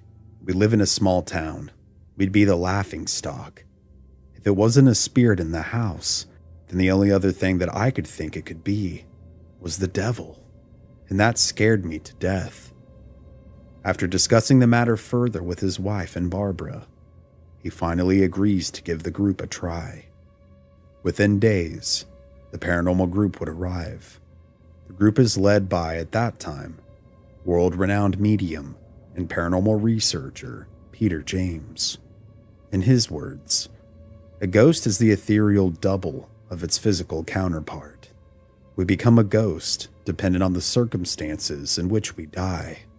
If we die untimely, tragically, or violently, then we are rendered a ghost. I prefer not knowing any details about any specific haunting in which I investigate. It's my job to identify what's causing the activity. Not being informed of the information previously, only that the family was young and had a young boy. As he sits in the living room and speaks with the Pickmans, he asks them if they had a young daughter as well, perhaps of 7 or 8 years old. Telling him no, Peter remarked that it was strange because when he arrived, he saw such a young girl staring at them from one of the upstairs windows. Starting to explore the home, Peter begins to sense that there are 2 entities. One that is a child, and the other, an older adult woman who is very powerful. Upon asking the name of the entities out loud, he would reply with, "Sallie, it's good to meet you." As he embarks up the stairs, he makes his way into the Pickman's master bedroom and starts feeling the presence of the older female. As he steps further into the room, with his crew and the Pickmans behind him, Peter is suddenly thrown back against the door, and almost simultaneously, Tony begins to scream in pain. "My back," he says. Debbie lifts up his shirt and sees that once again, his back is covered in fresh scratches, deep ones, to the point to where they drew blood. Peter is astonished. He now knows that his older woman's presence is not a positive one, telling everyone not to let the entity know that they are afraid of it. They reluctantly press on. The crew spends the rest of the day investigating the home, and during this time, Peter once again begins walking back upstairs, as if something or someone was calling out to him, and it's here that he begins to have a vision. In his vision, he's taken back into the past, and he begins to see the spirits as they were in life. He believed that the home was once the home and practice of a medical physician. His housekeeper and her daughter lived there with him as well. The housekeeper was also his mistress, and the daughter was also his. The housekeeper was African American, and their daughter, half. And in such racially divided times, the affair and their secret child were kept hidden. Sallie was her name, and she was their 7-year-old daughter. Peter believed that Sallie had contracted pneumonia, and her father, although a doctor, was unable to save her. Although the secret family and Sallie's death are tragic, Peter tells the Pickmans that it's not fair for them to be victimized by the dead in their own home, that in order to rid themselves of this torment, that they must cleanse the house, that they were in control, but it was ultimately up to them to restore order. And with these words of advice, he he and his crew would depart. The Pickmans decide that they will stay in the house and will do their best to set the rules and stand their ground. Several weeks pass, and despite their best efforts, the atmosphere has only grown heavier, the torment even worse, especially for Tony. His sleep has become even more scarce, and his thoughts grow more and more evil. He can't shake the angry feelings and is becoming more worried that he may end up harming his wife and or himself, that he feels as if this darkness is slowly consuming him. He finally confronts Deborah and explains exactly how he feels, that he believes that if they don't leave the house, that something horrible may end up happening. Finally understanding the pressure her husband was under, she agrees with him and begins looking at ads for a new home for the family. In the meantime, Tony attempts to sleep due to working the graveyard shift.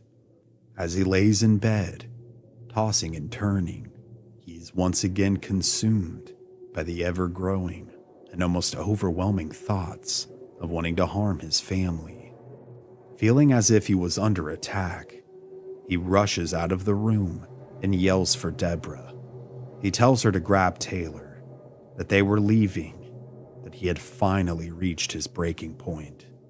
Fortunately for the Pickman family, they find a house shortly after leaving what would become known as the Sallie house. The heaviness, the anger, and the spiritual torment would cease. But given what the Pickmans had gone through, it's also important to note that the Sallie house certainly has a dark and checkered history that existed long before their arrival. Originally built in 1867 by the Fahey family, it served as a generational home. Several generations of the family lived there between 1867 and 1939. During that time, 5 confirmed deaths occurred within the family.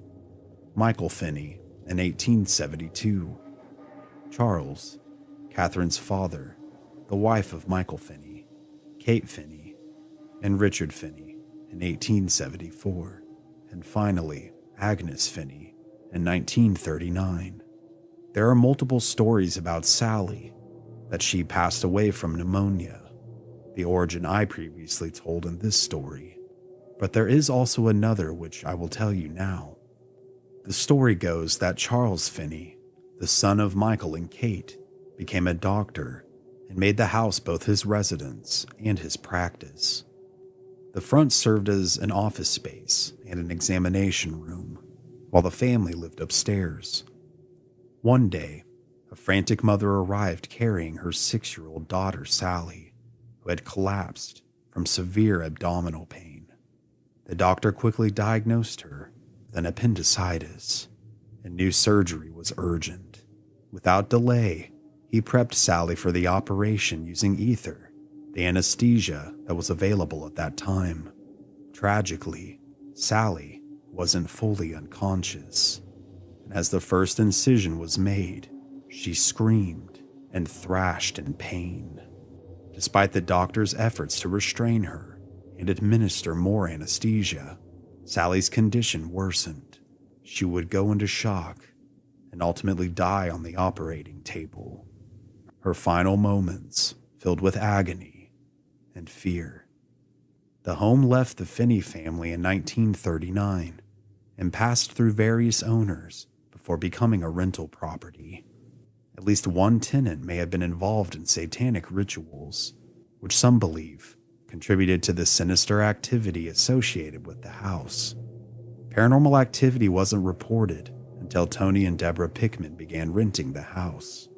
Intrigued by the paranormal claims, the property owner Les Smith investigated and discovered a pentagram beneath the basement floorboards. Many believe that this may have been evidence of rituals that summoned something demonic. Subsequent investigations revealed blood evidence in the master bedroom closet and tattered clothing in the attic. After the Pickmans, however, reports of electronic malfunctions, EVPs, physical attacks, and other poltergeist activity have further cemented the house's reputation as a hotspot for paranormal occurrences. I've visited the Sallie house myself. It was actually my very first paranormal investigation, albeit amateur at best at that time. It certainly was an excellent experience getting into the field, although for a variety of reasons, I don't think the Sallie house is as haunted as it once was. However, we did experience a few strange things. When I went with a few friends of mine, we arrived in the summer of 2022, and it was easily close to 100 degrees Fahrenheit outside, and the home, being very old, didn't have great AC, as we would later learn. However, when we stepped inside for the first time, we were taken aback because it was absolutely frigid by comparison, but this blast of cold air only lasted several seconds. The temperature did not fluctuate like it had then for the rest of the night. I also remember personally checking the thermostat, and it was set at like 85 or something crazy, so the actual air conditioning wasn't even on until we turned it on. So I found that weird, to say the least. The record player and TV turned on by themselves multiple times throughout the night, which, of course, we found odd. The old record player didn't have any sort of a timer whatsoever, and given the age of the CRTV as well, it didn't appear to have a timer that we could find that would have caused this. Besides some strange feelings throughout the day and then into the night, we didn't get a ton of interaction. Through the kitchen, although it was blocked off, we decided to look past it and go down the stairs and witness the pentagram, which for one reason or another had been burned out on the floor in the basement. And I do have to say that the basement itself was extremely creepy. You could feel some very bad vibes originating from there. So I wouldn't be surprised if some kind of black magic ritual or rituals were potentially done down there. I almost forgot, but as I was reviewing the original footage, I did find that we did capture an EVP, and I'll go ahead and play that for you now.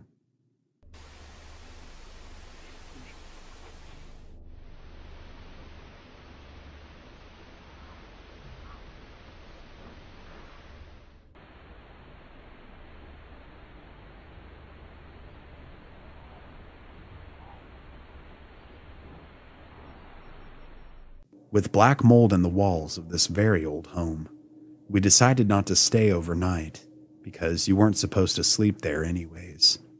Having taken plenty of video and photo evidence, we began to place things we had taken from Sally's room back.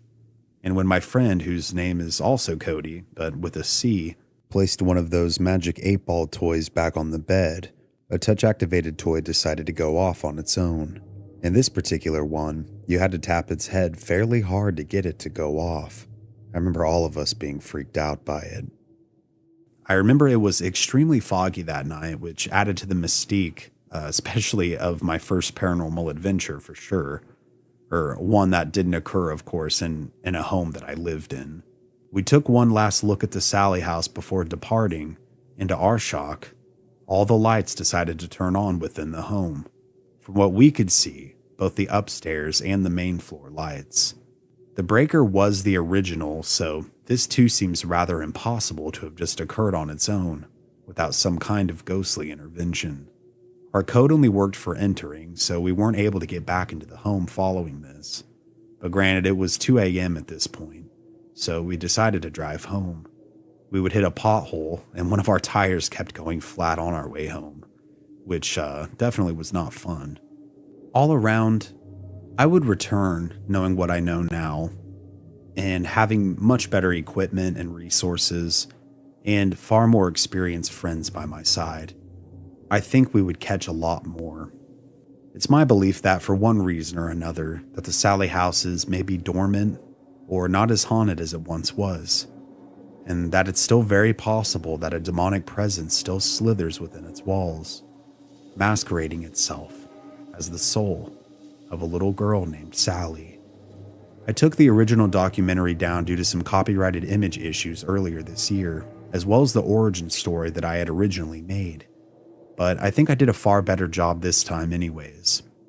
But some of the photos and footage I've shown you while explaining my trip there, I originally took and filmed myself. The Sallie house was made famous in part by the old show Sightings, who filmed a segment for an episode on it, which was picked up by local and then later national media, as well as Deborah Pickman would go on to write a book, which I've found to be a great read, called The Sallie House Haunting, which you can find on Amazon, and I'll link it below. Today we cover a legend, one that whispers of a truly dark and strange place. The story surrounds a group of friends who venture into an abandoned and supposedly haunted town hidden within the misty mountains of Spain. And it's here that they collectively experience something that would make even the bravest of us shudder and would chill every single one of them to their core. Will they make it out alive, or will the mist claim them? If you enjoy haunting and mysterious stories told in a documentary-style format, then welcome to Mystery Archives. With hundreds of episodes available, if this sounds like your kind of content, then please grab a drink and a snack, hit that like button, and don't forget to subscribe with all notifications turned on. And join me week after week as we explore the unexplained, paranormal tales of this world, and possibly the next. Now, let's get to today's story. It was the afternoon of October 16th, 1991. A 36-year-old man by the name of Enrique Martinez knelt by a moss-covered log. He had been admiring a lovely-looking mushroom. Foraging for fungi, he placed it gently into his wicker basket, adding it to the others that he had gathered. As he stood, he took in the view of the verdant valley below, untouched and silent. Beautiful, yet eerie at the same time. Enrique was mushroom hunting with his wife Anna and two of their friends, a couple by the name of Jorge and Sofia. They were exploring near an ancient abandoned town known as La Mussara, perched high in the northwestern mountains of Spain. It was Jorge who had suggested coming here, lured by legends of hauntings and sinister folklore. Enrique, however, cared little for ghost stories. If anything, he was here for the mushrooms and the peace and quiet. Enrique worked as a bartender in the bustling port city of Tarragona, where every night he was surrounded by crowds. Loud noises and voices, coupled with the clanking of bottles and glasses, was his norm. The peace and solitude of the mountains were a balm for his chaotic life, a chance to immerse himself in the quiet pursuit of mushroom hunting, a hobby he truly enjoyed. His mind focused on finding a prized local mushroom known as the bloody milk cap, didn't dwell on La Mussara's dark history, albeit it may seem ironic given the name. But as they reached the town's outskirts, he felt a shift in energy. A prickling unease crept over him, and he became unnerved to say the least. La Mussara was over 900 years old, its crumbling remnants littering the mountainside, with many ruins older than its memory itself. The town had once been home to around 300 residents, yet now had been deserted for decades, the last souls fleeing some 40 years prior. As they approached the town, the friends paused by a ruin on the town's edge, and suddenly, out of nowhere, the air thickened around them, and an ever-growing mist gathered at their feet. This mist or fog then slowly creeped up the abandoned dirt road that led through La Mussara's heart. At the road's end was a massive, dilapidated church, its presence casting a shadow over the overgrown cemetery behind it, as well as the murky pond brimming with frogs. The eerie silence was only occasionally broken by the distant croaks echoing through the mist. Jorge led the way, a mischievous smile on his face as he grasped Sophia's hand, pulling her toward the church. Enrique and Anna followed, but something made Enrique glance back. The mist had swallowed the ruin behind them entirely, as if they had crossed an unseen threshold. With this, an inexplicable chill ran through him, and the air suddenly became heavy and thick. The mist, Jorge had said, was La Mussara's infamous shroud, a fog that enveloped the town night after night. But here it was, smothering them in the daylight, which bothered him. Yet despite this, he brushed it off and followed his friends, though a gnawing sense of impending doom clung to him. They stopped beside a peculiar rectangular stone jutting from the ground. Jorge placed a hand on its surface, his voice low and eager. "This is the sixth stone," he said. "It's one of the oldest relics here. They say it has dark powers." His voice took on a hushed, reverent tone. La Mussara, he explained, was once a way station for ancient armies. They believed that the sixth stone held a magic of sorts that was capable of winning battles, but only for a price. Legend claimed that those who touched it risked being pulled into a twisted parallel world, a darkened hellscape that was teeming with demonic entities. As Jorge relayed this, he kept his hand on the stone, grinning as he dared someone else to touch it. Sophia, uneasy, shook her head, but Anna, laughing, stepped forward and placed her hand on the stone. They held their breath, expecting something dreadful to happen, but nothing did. Just then, the frogs by the church erupted in a cacophony, their croaks deafening. Enrique turned toward the sound, peering through the fog at the shadowy outline of the church. For a moment, he caught a glimpse of a dark figure standing in one of the windows, motionless and watching. The image burned into his mind, but yet in a blink, it vanished. Was this figure real, or just a trick of the fog? Perhaps his imagination running wild. Before he could speak, Anna called to him, laughing, "Come on, Enrique, your turn." Her voice jolted him from his thoughts. Pacing himself, yet feeling some kind of pull towards the object, he reached for the sixth stone. The second his fingers touched it, a wave of unnatural cold washed over him. Yet the stone burned beneath his skin. Time seemed to slow, as if something sinister seeped into his mind, something that urged him to keep touching it, to never let it go. In the depths of his mind, a small voice clinging to reason whispered frantically for him to let go.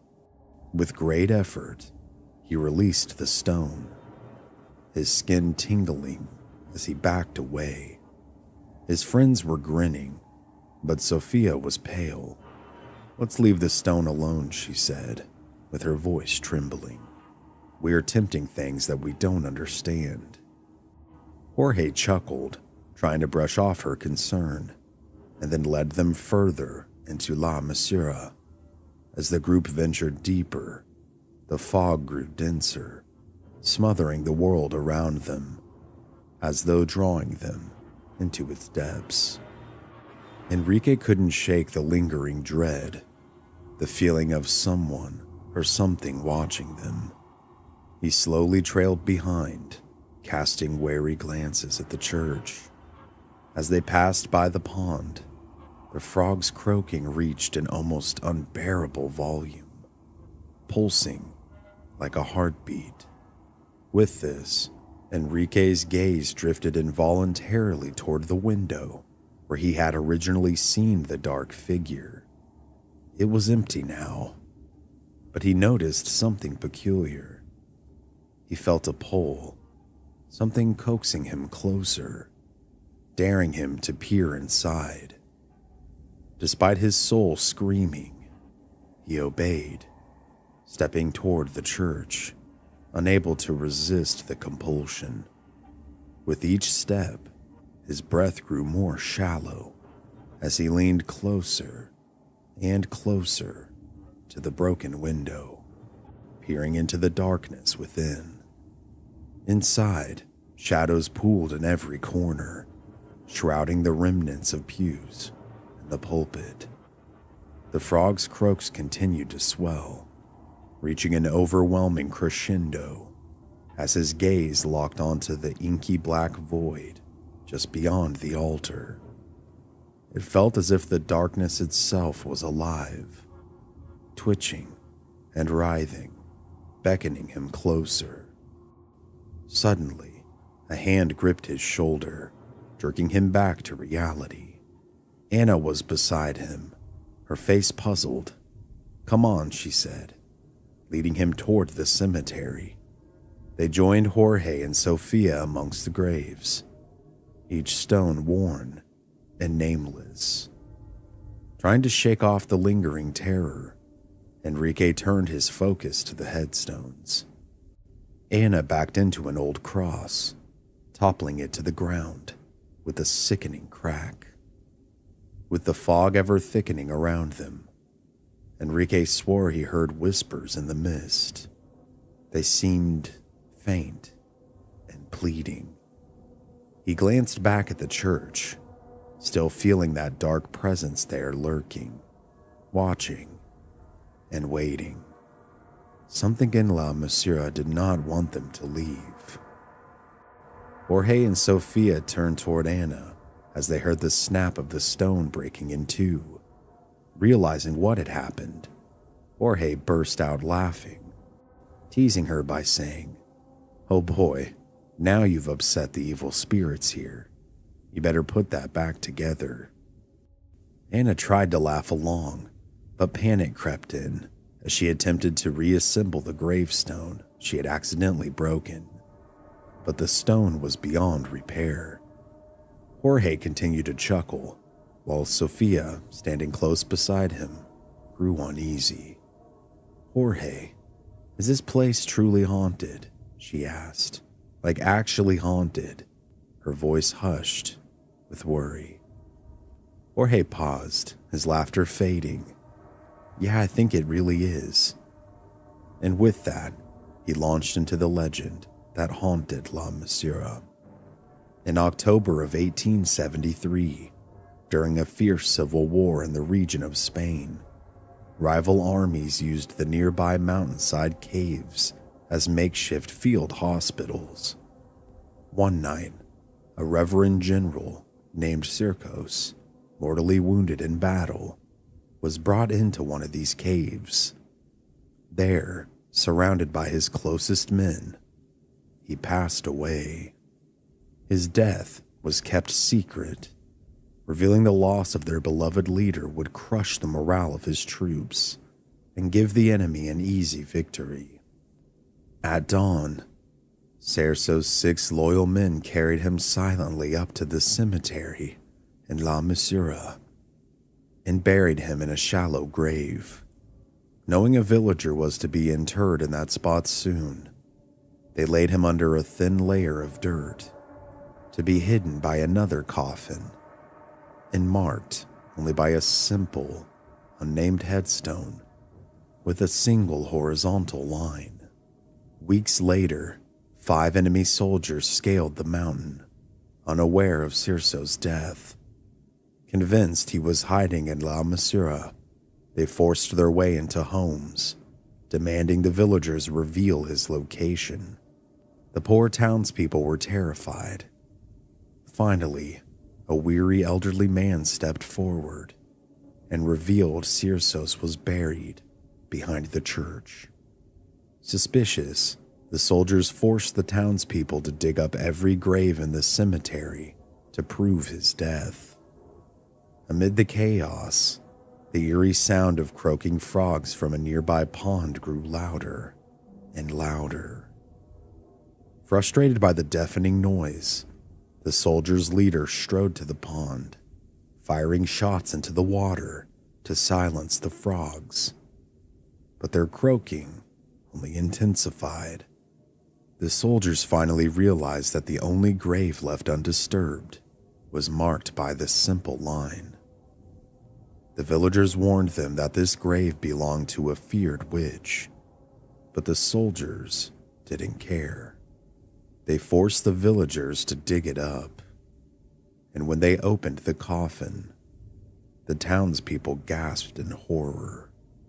The witch looked as if she had just died, her skin unnervingly smooth, and her eyes wide open, gazing out at them as if in warning. Enraged at not finding Circe's, the soldiers dragged the witch's body from her coffin, hung her from a tree, and riddled her with bullets until the town fell silent once more. But as soon as they stopped shooting, they noticed that the frogs, which had filled the air with sound, were now silent too.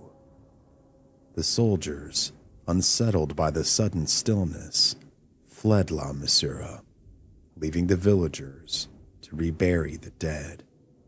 When a townsperson climbed into the desecrated grave, they discovered another coffin below, the secret resting place of General Circe's. The curse of the witch was said to linger over the town ever since, with death, disease, and failed harvests plaguing the town until its last residents finally abandoned it in the 1950s. As Jorge finished, Anna's gaze dropped to the shattered gravestone in her hands. A terrible realization had dawned on her. The headstone she had accidentally knocked over bore a simple, horizontal line. She had inadvertently desecrated the witch's grave. Terrified, she then spotted the perfect bloody milk cap mushroom at the base of a nearby wall, the very type her husband, Enrique, had been hunting for the entire time the group had been out there. Trying not to focus on what had just occurred, she plucked it and turned to show him, only to find that he was gone. Puzzled, she called out to him, but received no reply. Growing anxious, she turned to Jorge and Sofia, who when asked shrugged, saying that they hadn't seen him. Panicked, Anna sprinted out of the cemetery with Sofia and Jorge trailing behind her. In the dense fog, shadows shifted and eerie silhouettes loomed. But when they got close, they only found empty air. Sofia clung tighter to Jorge, fear building as the fog grew thicker and the croaking of frogs once again swelled around them. Following Anna's cries, Jorge and Sofia finally found her crouched in the churchyard, clutching Enrique's wicker basket, with tears streaking down her face as she whispered, "He's gone." The trio spent the next hour frantically searching La Mussara, the fog becoming blinding as darkness fell. When they finally conceded defeat, they would make their way back to civilization and report the disappearance. Following this, a week-long search ensued, but despite the authorities' best efforts, not a trace of Enrique was ever found. Months later, in January of 1992, Anna, still grieving her husband's disappearance, would return to La Mussara along with Sofia and Jorge. determined to search once more. As the group passed by the old church window, they would be shocked by what they would see. There, within the church, they saw 6 dark hooded figures standing in a circle inside, motionless and silent. Anna's fear and sorrow seemed to turn to anger, mistaking the figures for ghost hunters, disrespecting the tragedy of her husband's disappearance. She approached the window, ready to scream at them. But as she approached, one of the robed figures slowly turned to face her. And when this occurred, it disturbed the poor woman in the very depths of her mourning soul. Anna stumbled backward. The figure who had turned towards her revealed that it had no face. Instead, only a swirling, inky black void staring into her eyes. Before the group could react, the silence would be shattered by the sound of galloping hooves erupting from behind them. This was then followed by a cacophony of frog croaks that grew impossibly loud. Spinning around, they saw only morphing fog. Paralyzed with fear, they would turn back towards the church, only to realize that the sinister robed figures had vanished. The 3 friends could no longer stand being anywhere near this horrible place any longer. In terror, they fled, never to return. To this day, no one knows what became of Enrique, or why others too have vanished in La Mussara, a ghost town that is seemingly cursed by a tumultuous past. But are these terrifying legends true? I originally came across an article about La Mussara and found the main story, which I have now researched and retold. And this article, originally in Spanish, touched upon some very interesting details of the case and added a few hypotheticals, which I'll discuss with you now. One of the beliefs as to what happened to this man was that he chose this moment as an opportunity to voluntarily disappear for one reason or another. I, however, don't personally agree with this theory. Disappearing of your own volition without a trace is very difficult to do, even back in the early 1990s, let alone today. But it is still possible if someone knew what they were doing. But to do so, you'd need a good amount of money and some kind of infrastructure or plan to do it. With this being said, other theories are that he possibly got confused and went off the trail and died by accident, perhaps by falling. Although this seems like a much more plausible potential cause for the man's disappearance, it too to me is pretty unlikely to be what happened. I say this because there was a week-long exhaustive search that was carried out, both with volunteers and the authorities. If Enrique had fallen and passed, surely his body would have been discovered during this time. While the search was taking place, when the authorities began to go through all possibilities, his wife and friends were questioned as to what happened to him, but would be ruled out as not having anything to do with his disappearance. Some other interesting details would be that if he had disappeared in any capacity on his own, he had left his vehicle, which also contained his medications and his identifying documents. Strangely, apparently Enrique has not been the only one to disappear here. Many others have said to have vanished without a trace. Yet despite this, oddly, the missing tend to be referred to in the plural, but oftentimes no specific names are mentioned. What I do know is that in 1995, a German engineer decided to visit La Mussara and ultimately went missing for 3 hours. He returned upset and disoriented, completely unable to explain where he had been and just what had happened to him. Various mayors and community leaders in nearby towns have said that these stories are nothing but fairy tales. But this seems to have been said in hopes of quelling fears in order to not disrupt the crucial tourism to the area. The issue of missing persons has no political ideology, yet these things are usually only briefly covered by the mainstream media outlets and local news.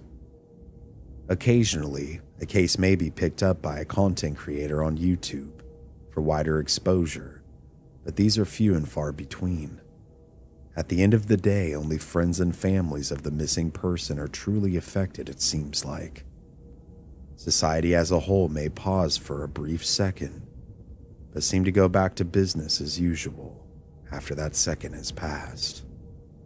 To keep things relevant to this story, in November of 2019, over 12,000 people were missing in Spain alone.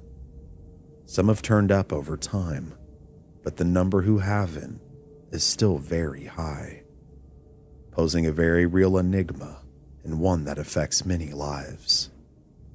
Alongside these fear-inducing statistics, just what has happened to these people? What happened to Enrique? And is there truly something otherworldly, possibly a portal to another dimension, located at the abandoned ghost town known as La Mussara?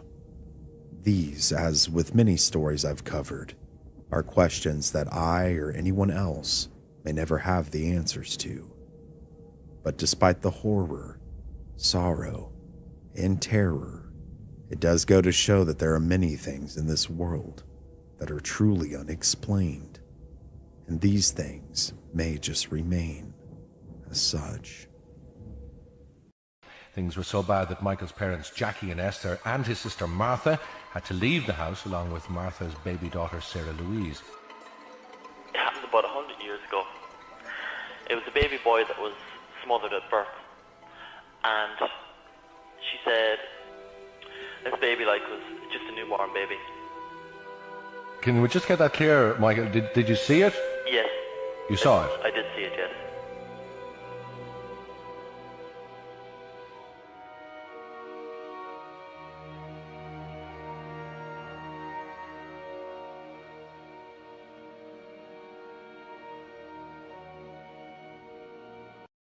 Galway, a city on Ireland's west coast, sits where the River Corrib meets the Atlantic Ocean. The city's hub is an 18th century Irish square, a popular meeting spot surrounded by shops and traditional pubs that offer live Irish folk music. But Galway is known for much more than just beauty and entertainment. Like many places, it harbors dark and mysterious secrets. Underneath the bustle of feet walking and music playing, if you listen hard enough, you can hear the faint whispers of the dead. Our story begins here in 1996 with the Fahey family. The last 30 years, they've called this council house home. Living as one big happy family all together, there's Jackie Fahey, a bus driver for special needs children. His wife, Esther, who works as a cook at a nearby child care center. And they are joined by their daughter, Martha, who has recently given birth to a baby girl by the name of Sarah Louise, and their son, Michael, with his fiancée, Anne.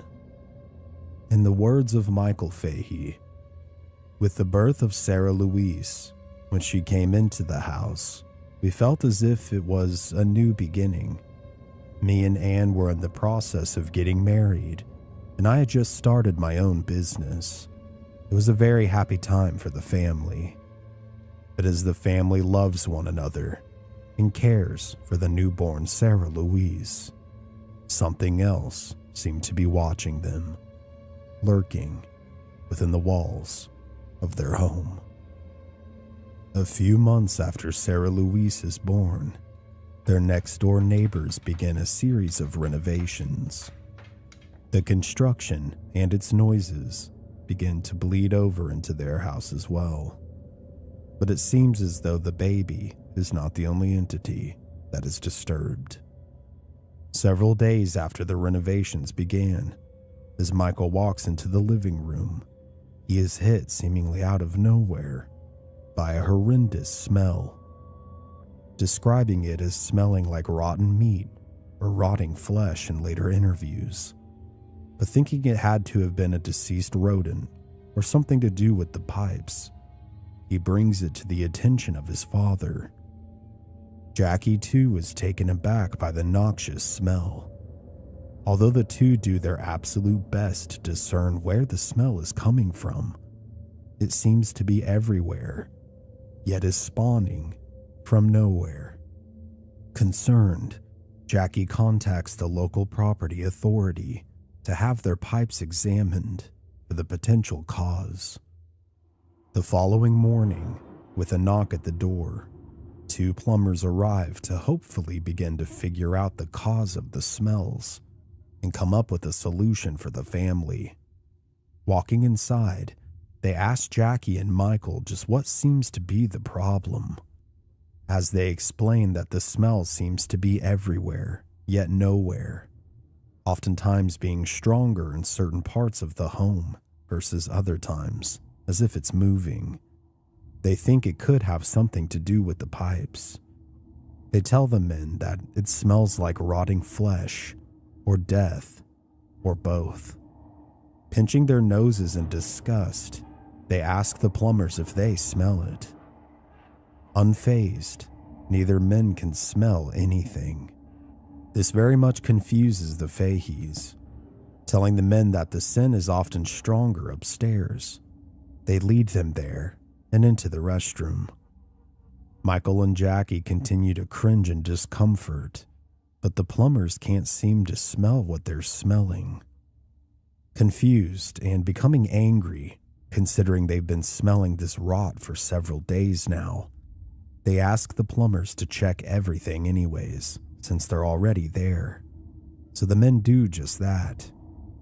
They examine the toilets, pipes, and drains. However, everything is fine and in working order. Never once did they smell what the Faheys had described. Finding this incredibly odd, and realizing that if they were the only ones smelling whatever this was, the 2 plumbers must have thought that they were crazy. They were now more concerned because if the smell wasn't coming from any place checked by the plumbers, then just where was it coming from? And just what was it? The smell, however, is not just experienced by Jackie and Michael. Over the next several days, it is experienced on varying levels by all members of the family. Feeling as if they were losing their minds, they begin to clean most hours of the day when they are home, and disinfect the sinks and drains regularly. Alongside this, they open the windows for the fresh air, and yet whether they're open or not, whether they are cleaning or not, the smell only continues to get worse. It starts to affect the family, causing them to feel sick, nauseous, and dizzy at varying times. Suffering with the smell for almost a month, one day, it mysteriously vanishes, but something else equally bizarre would take its place. One night, as the moon hangs high and large over the Fahey residence, and the wind rustles the trees outside in the darkness, Michael and his fiancée Anne are woken up by the sounds of a baby crying. This normally wouldn't be a problem, but the crying is persistent and continuing to grow louder with each passing minute. Concerned as to why Martha wasn't taking care of her baby, and irritated, as most would be given the hour, Michael decides to get up and check on just what was going on. Walking down the hall, the cries of the infant seem to grow louder with each step he takes, finally reaching a fever pitch when he reaches the room that Sarah Louise was in. Opening the door to check on her, he sees Sarah fully awake and looking around the room in her crib, but she has a binky in her mouth, and the cries, which he had believed were coming from his niece, were still echoing all throughout and hadn't eased in volume or intensity. Even stranger, his sister Martha was sleeping as if there was nothing out of the ordinary. The cries continued despite Sarah Louise not making them. Thoroughly freaked out but unsure of how to tackle the situation, Michael slowly makes his way back to his bedroom, where Anne asked him just why he didn't get Martha to take care of her baby. He responds with, "I did. I checked on her, and it's not Sarah Louise who's crying, and Martha is asleep." As they both look at each other confused and concerned, Michael suddenly begins to choke. He tries to scream and grabs at his throat, but nothing but struggled gasps of air come out. In later interviews, he would say, "It felt as if someone was choking me and sitting on my chest. I couldn't speak. I couldn't breathe." Feeling as if he was going to pass out, he makes his way towards the mirror where on the dresser it was connected to, there was a rosary. Reaching desperately for it, he's able to clutch it, just barely, and in this moment, whatever invisible hand that was smothering him pulled away. Terrified as the cries echo all around them, Michael and Anne hold each other with the rosary and pray as hard as they possibly can. In Michael's own words, "As we prayed, the crying seemed to get worse. It got louder and louder, almost as if we were physically hurting the spirits." As the couple continues, the screams go from sounding like those of a young baby to something much scarier. It sounds as if a low-toned person is screaming alongside the baby, as if whatever was mimicking this sound was being harmed by their prayers. They then stopped praying to listen, and suddenly, the crying had vanished. This concludes this utter horror of a night, but little did they know that it would be far from the last that the family would have to endure. The following morning, as Michael and Anne head into the kitchen together, before they have a chance to speak with anyone, they are concerned with Jackie and Esther, frantically searching through the drawers, asking both of them if they had seen the baby's bottles. They answer no. Michael then asks his parents if they had heard the baby crying last night as well. Saying that Sarah Louise was quiet last night, Jackie looks concerned, believing his son to be withdrawn and unlike his normal self. He asks him what he means. Michael answers him with, "There was a baby crying last night, but it wasn't Sarah Louise." Asking what he was talking about because the neighbors don't have any babies, Jackie once again inquires.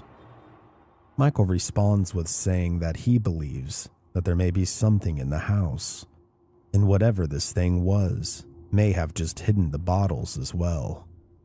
Jackie and Esther didn't really believe in any sort of an afterlife and aren't religious. They seem to essentially laugh off any sort of a notion that any of this could be attributable to a ghost, especially Jackie. And after Michael calls out into the room, "If there is a ghost, show us a sign," receiving zero response, he walks away from his parents, confused and slightly embarrassed by their reactions. He then gets ready for work for the day. Later that night, however, what the couple experiences yet again is no laughing matter. The ghostly wails of an unseen child echo all throughout the house and all around Michael and Anne's room. Huddled together, holding one another yet again, and praying with Michael's rosary, Their prayers grow louder in an attempt to compete with the volume of the cries. Their prayers are soon interrupted, however, by their door opening suddenly. It's Jackie, asking them just what was going on. Why were they praying and becoming louder and louder? Michael asked him if he too heard the baby's cries. Jackie would respond with, "All I hear is you two praying." He then scolds them both, obviously having heard nothing. He slams the door behind him when he exits their room. Michael is left speechless. It seems like whatever entity residing within the home is possibly targeting him and Anne. And somehow, some way, the rest of his family wasn't experiencing what they were. Needless to say, the two wouldn't get much sleep that night either. Roughly a week later, as Jackie and Martha come back home with baby Sarah Louise following a doctor's appointment for her, while the rest of the family is out of the house, the two take the baby upstairs to lay her down in her crib for her afternoon nap. Opening the door to her bedroom, though, they are shocked by what they see. There on the floor, surrounded by all of her toys, is a music box, and it's eerily playing its song. At first, Jackie blames his son and fiancé, thinking they must be playing a trick on them to try and convince them of their ghost theory. He then begins to feel something else, something he can't so easily explain, as if he's being watched. He then begins to wonder if perhaps they could be right. The rest of the day would come and go. The sun would fall below the horizon, and the moon would once again rise, casting its ethereal glow over the Fahey residence. As the rest of the family sleeps in their beds, Michael and Anne are suddenly woken up by a bright flashing light. Opening their eyes and simultaneously seeing a floating orb of sorts, pulsing with a white and yellow light within their room, they huddle together, with Michael clutching his rosary as hard as he can, watching this thing move and flash before their very eyes.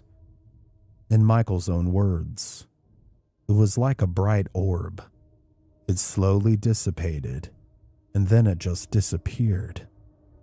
Following the sighting of this orb, the unearthly cries begin again. The couple again would not sleep much this night. The following morning, as the Faheys sit down at the table for breakfast together, Michael and Anne described to everyone just what they had experienced the night before. This starts a bit of family drama. Esther, although not religious, was still scared of even the thought of the paranormal. She begins to scold Michael as a result. The arguing is soon interrupted by Jackie, who says to his son, "You promised that you didn't touch those toys." Michael hadn't yet been privy to the information that his father and sister came home the other day to the toys being in a circle surrounding the music box in Martha and Sarah Louise's room. He would reply with, "What toys? I never touched any toys." In Jackie's own words, "That's when I realized we have something going on in the house. Something not normal." The tide of the conversation quickly shifts with this hideous revelation. Jackie suggests consulting a priest for help. Michael is worried that no one will believe them, so to meet somewhat in the middle, they decide that they will place a tape recorder in the baby's room to see if they can capture the supernatural cries of this ghost baby. That way they would have tangible proof that could be heard alongside their testimony in an effort to seek help. Later that night, as Michael and Jackie head upstairs to place the tape recorder in the room, they realize that they've left the tapes downstairs. They then set the recorder on one of the dressers while they head back downstairs.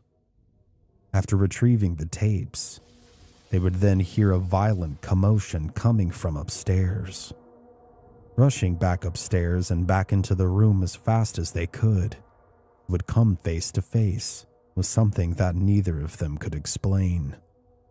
There on the floor before them was the tape recorder. However, it had been completely destroyed, mangled, as if someone had deliberately, with a strong hand, torn it apart.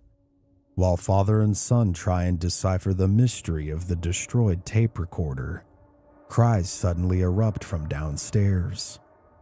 There before Esther and Anne's eyes, the curtains, as if with a mind of their own, begin opening and closing rapidly. Jackie and Michael would soon rush downstairs to see just what had happened. In Jackie's words, that moment of fear, seeing the pure fear in Esther's eyes, was just horrible. With everyone terrified by what was taking place, Jackie decides that enough is enough. Without grabbing much of anything, the entire family runs out of the house and takes refuge with nearby neighbors who have been close friends for years. The neighbors are extremely helpful and supportive. They allow the family to stay the night with them. They all have collectively decided that they will call the church in the morning to seek assistance. It takes several days after the initial phone call, but a local parish priest does come to conduct a blessing within the Fahey house. As the father reads his prayers out loud, with the Faheys surrounding him, they all begin to hear the wailing of a baby. However, young Sarah Louise, once again, is not making the cries.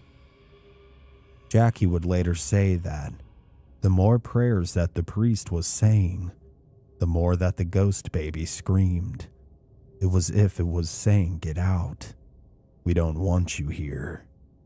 The priest, although putting up a strong front and acting as if he wasn't hearing the cries that the rest of the family were, Michael can tell by the look in his eyes that he is absolutely petrified. Esther begins shaking because she is so frightened. After the priest blesses the living room area downstairs, he then begins heading upstairs and blessing each room one by one. Meanwhile, a storm is brewing outside. The dark and swollen clouds are nearly ready to unleash. When it's time for the priest to bless Sarah Louise and Martha's room, as Jackie goes to open the door, it won't budge at first. As he shoves into it, he realizes that the crib has been placed in front of the door. After pushing it open, he tells the father that there has to be something within their house. Although the priest seems to be in a state of denial, he continues with the blessing. He says several more prayers and flicks some holy water around the room. As he finishes, he quickly, almost frantically leaves the house.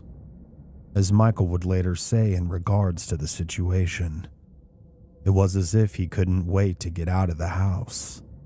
He nearly ran out the door. The clouds which had gathered earlier finally began to rain down upon the earth. Feeling hopeful that the blessing done by the priest perhaps cast out whatever was dwelling within their home, the Faheys returned to their home. However, to be on the safe side, they decide to sleep in the living room together as thunder and lightning crackle outside.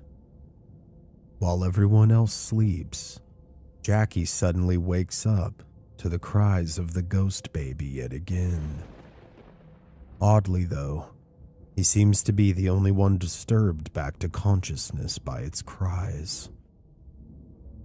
As he follows the cries upstairs, they suddenly cease for a moment, and feeling as if he was being watched from behind, he quickly turns around to see something that sends a cold shiver down his spine. There, on a nearby table, was a small vase. Right before his eyes, he watches it levitate, as if picked up by invisible hands. It slowly tilts and then drops to the floor, shattering it into many pieces. The shock of what he had just witnessed causes Jackie to try and run away, but he trips backwards and partially falls down the stairs. Scrambling, he gets back to his feet and runs through the living room. He then throws open the front door and collapses off the porch and into the front yard. As the rest of his family surrounds him, he finally comes back to his senses. The family once again takes refuge with their neighbors and friends several houses away. It is here in their living room that they debate just how exactly to tackle this situation.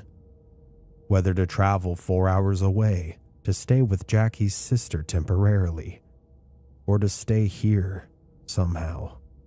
But where? They can't move in with their neighbors. As they discuss what they should do, Jackie and Michael decide to go back together to the house and pack necessary items for whatever the future may hold. Thankfully, they encounter no paranormal resistance to their presence when they obtain these items from the house. Jackie would call his sister and arrange for him and Esther to travel to her 4 hours away for the weekend. Although he wants his kids, Sarah Louise and Anne, to join them, they have jobs that they must get to in the morning. Martha also says that the entity has never bothered her or the baby, which is true. He doesn't feel great about their decision, but decides to go ahead and go after he's reassured by Michael that he will keep them in the loop with anything and everything and will do his best to keep them all safe. After the parents depart, Michael, Anne, Martha, and Sarah Louise return to the Fahey house.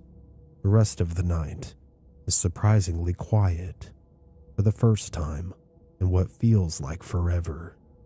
The following morning, with Michael and Anne at work, Martha relaxes on the couch and reads a book while her baby sleeps.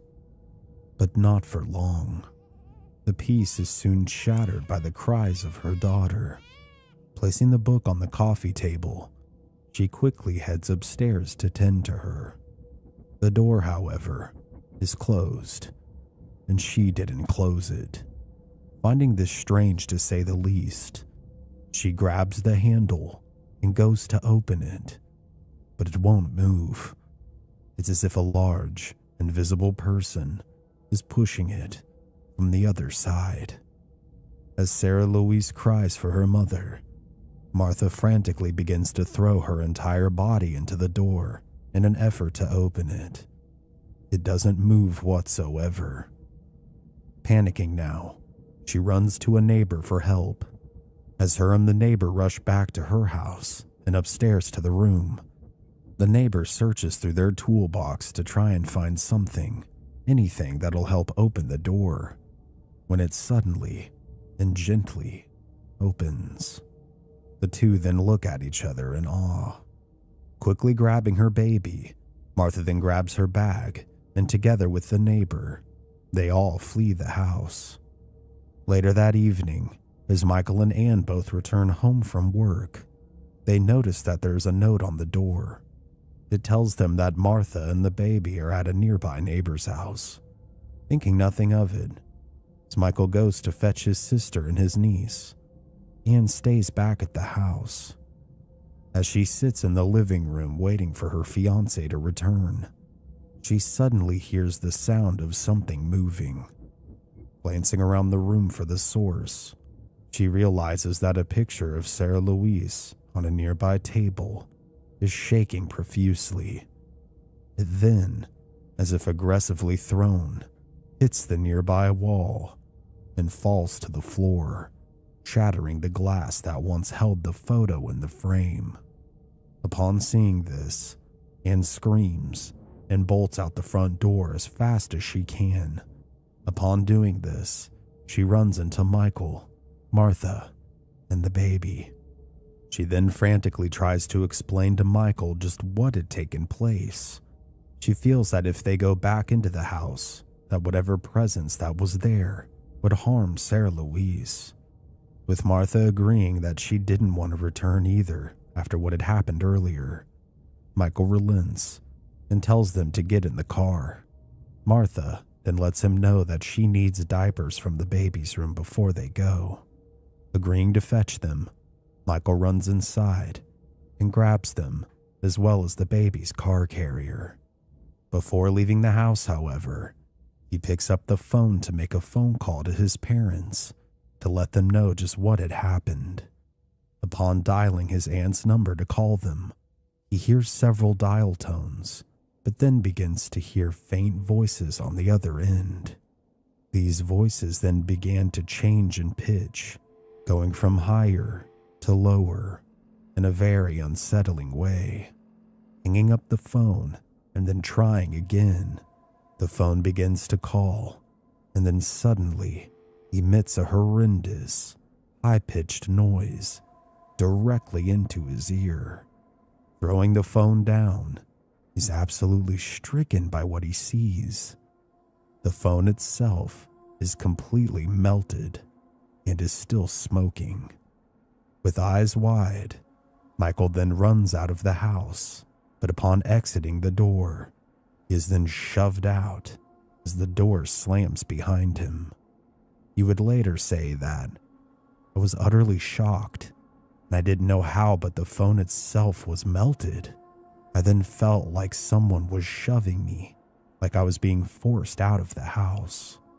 Disturbed and taking the hint that they were unwanted, the four of them depart and drive the 4 hours to stay with Jackie and Esther at Jackie's sister's house for the rest of the weekend. Several days later, the Faheys reluctantly return to the house, but none of them want to. Esther felt as if the house wasn't hers anymore, that it had been taken over by whatever this thing was. With a long wait list for housing, the family is effectively stuck where they are. Trying to make the best of it, they decide to go inside.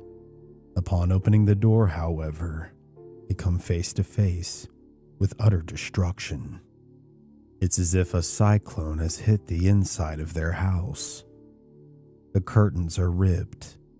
The pictures are broken. Furniture and items disheveled. Things of all kinds are thrown everywhere with reckless abandon. In the words of Michael, it was as if someone had come in and ransacked the place. But there was nothing missing, no evidence of a break-in. Angry and upset, the Faheys began to try and pick up the mess that was their lives now. It seemed as if the stress of it all was tugging at the seams that were holding them all together. Tired of dealing with it all, the family tries to brainstorm just how they could get help. The blessing of a Catholic priest didn't seem to work. They ponder, what if they contact the papers? Will they be made fun of? Maybe. But could someone potentially hear of their story and reach out to help them? That was also a very real possibility. Deciding to take the risk, hoping that it'll result in some real help, they decide to reach out to a Dublin radio station with their story. As a result, a local paper decides to come and interview the Faheys and see just what exactly is happening. The family agrees to the interview, and it is decided that a reporter will come, not only to interview the family, but they'll stay the night with them to see if they experience any ghostly phenomenon. The reporter they send is skeptical and doesn't believe in anything like the paranormal, but decides to stay anyways. The Faheys have noticed certain changes that would signal that something was about to occur within the home. One of those signals was that it would grow exceptionally cold beforehand. This very thing would happen with the reporter present. Sitting at the dining room table, beginning to write her story, she didn't believe that anything was going to occur. As she speaks, the family conversation is suddenly shattered by the sound of something breaking. Rushing to the living room where the sounds seem to have originated from, they find a shattered porcelain figure on the floor. Its small, minute fragments strewn everywhere. Upon seeing this, the reporter is shaken to her core. It's clear that she's convinced that there's something in the home now, considering everyone was all together in the kitchen when the figure was broken. Deciding to take a photo of the broken figure, she keeps writing in the kitchen, and she doesn't sleep through the night. As a result of her article, the story begins to get picked up by more local newspapers, and soon press from all over Europe is intrigued by what is dubbed the Galway Ghost. Naturally, with the press came harassment. Reporters, news stations, and onlookers soon flocked to the Fahey residence, hoping to catch a glimpse of the alleged haunting for themselves. With this newfound fame that they didn't ask for, the Faheys begin to worry that they will only be the subject of ridicule and that no one will hear their cries for help. Fortunately, they would be dead wrong. Several weeks after the story broke and gained traction, a reporter would reach out to the family and offer the assistance of a professional they knew, a woman named Sandra Ramdani. Sandra is a well-known parapsychologist and healer. She has stated that psychic abilities are an innate part of the human consciousness and that they are not supernatural powers. She also rejects the term psychic, as she said it is misappropriated by frauds. After speaking with the family, within a week, they welcome her at their door. Michael would describe meeting her like this. When Sandra arrived and stepped in the door, we got this warm feeling as if we had known her for 100 years. After introducing herself to the family, Sandra begins to ask them just what all they had been experiencing. So the family started at the beginning. One thing she really took to was that the activity began shortly after the arrival of Sarah Louise into their lives and home. Asking the family to take her to the room where they felt the most activity in, they would lead her to the baby's room. Walking around the room and feeling it out to see if she could decipher just what kind of spirit they were dealing with, she picks up on something else as well. She asks the family if there's been any recent construction in the house.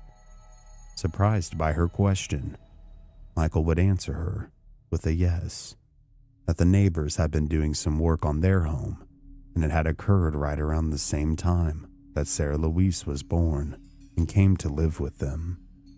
In Jackie's words, "It freaked me out when she was able to tell me that the neighbors were doing construction."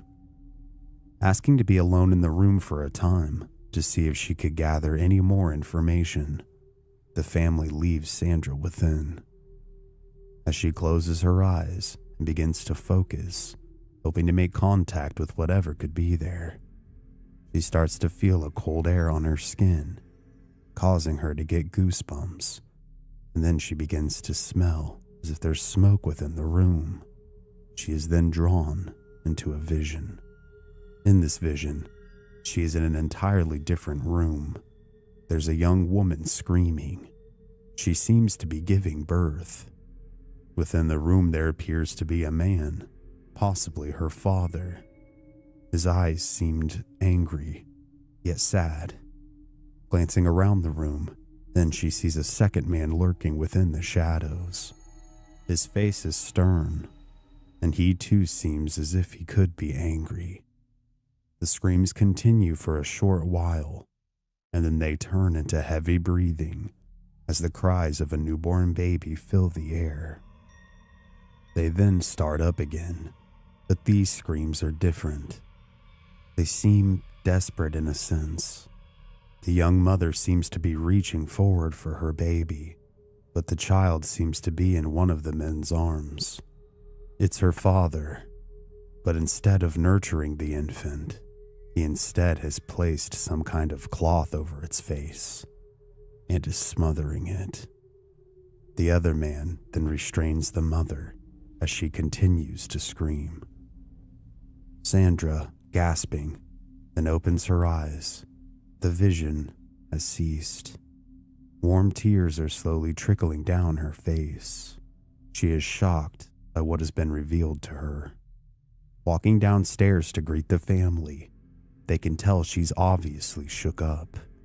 She then sits down with them in the living room to explain just what all she saw and was able to figure out.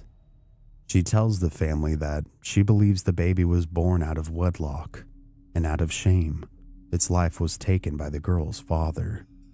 That the ghost baby wasn't haunting the house that the Faheys now lived in, but rather the land itself.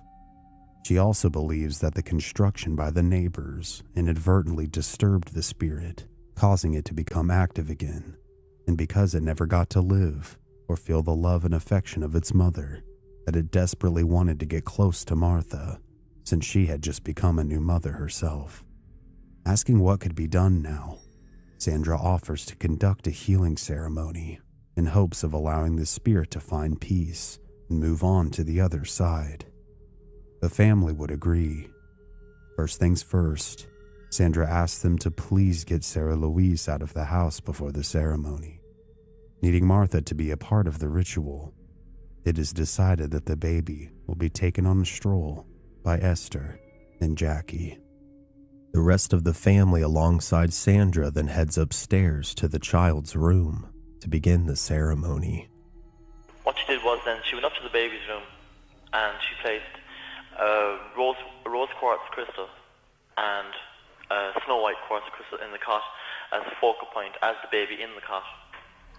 Then what she did was then she actually communicated with the ghost by telepathic abilities, and she found out that it happened about 100 years ago. It was a baby boy that was smothered at birth. This baby was just a newborn baby. And who killed the baby? The mother and father. And this happened not in the house, but on that bit of land where the house is now built. That's right. It is explained that amber incense will be burned to protect them during the event and to promote spiritual healing of the ghost as well. She then lays down quartz crystals in the four corners of the room in order to purify and recharge the home itself. They then place an empty baby carrier on the ground in the center of the room and join hands surrounding it. They all then close their eyes and begin to take deep breaths to focus on the task at hand. Sandra tells them to imagine the ghost baby laying in the bassinet before them, surrounded by a golden light, to focus on him, to tell him it's time to move forward and move on. And then you see the very last part of the ceremony was actually, well, it was the most important part. And I saw the spirit actually been lifted up and taken away into, well, the far side, as she called it, or into heaven, whatever it is, whatever you want to call it. You saw that yourself? Yeah. And what exactly did you see? Well, what she did first, she put us all into a circle, right? And she said, imagine the baby in the circle. And then she telepathically linked with us by moving energy around the circle. And then she told us, think we're breathing in golden sunlight and breathing out tears and unhappiness and sadness. And she said, keep concentrating. And I could actually see the baby on the floor. Can we just get that clear, Michael? Did you see it? Yes. You saw it? I did see it, yes. And we were doing the exercise, breathing and concentrating. And then she said, just keep concentrating.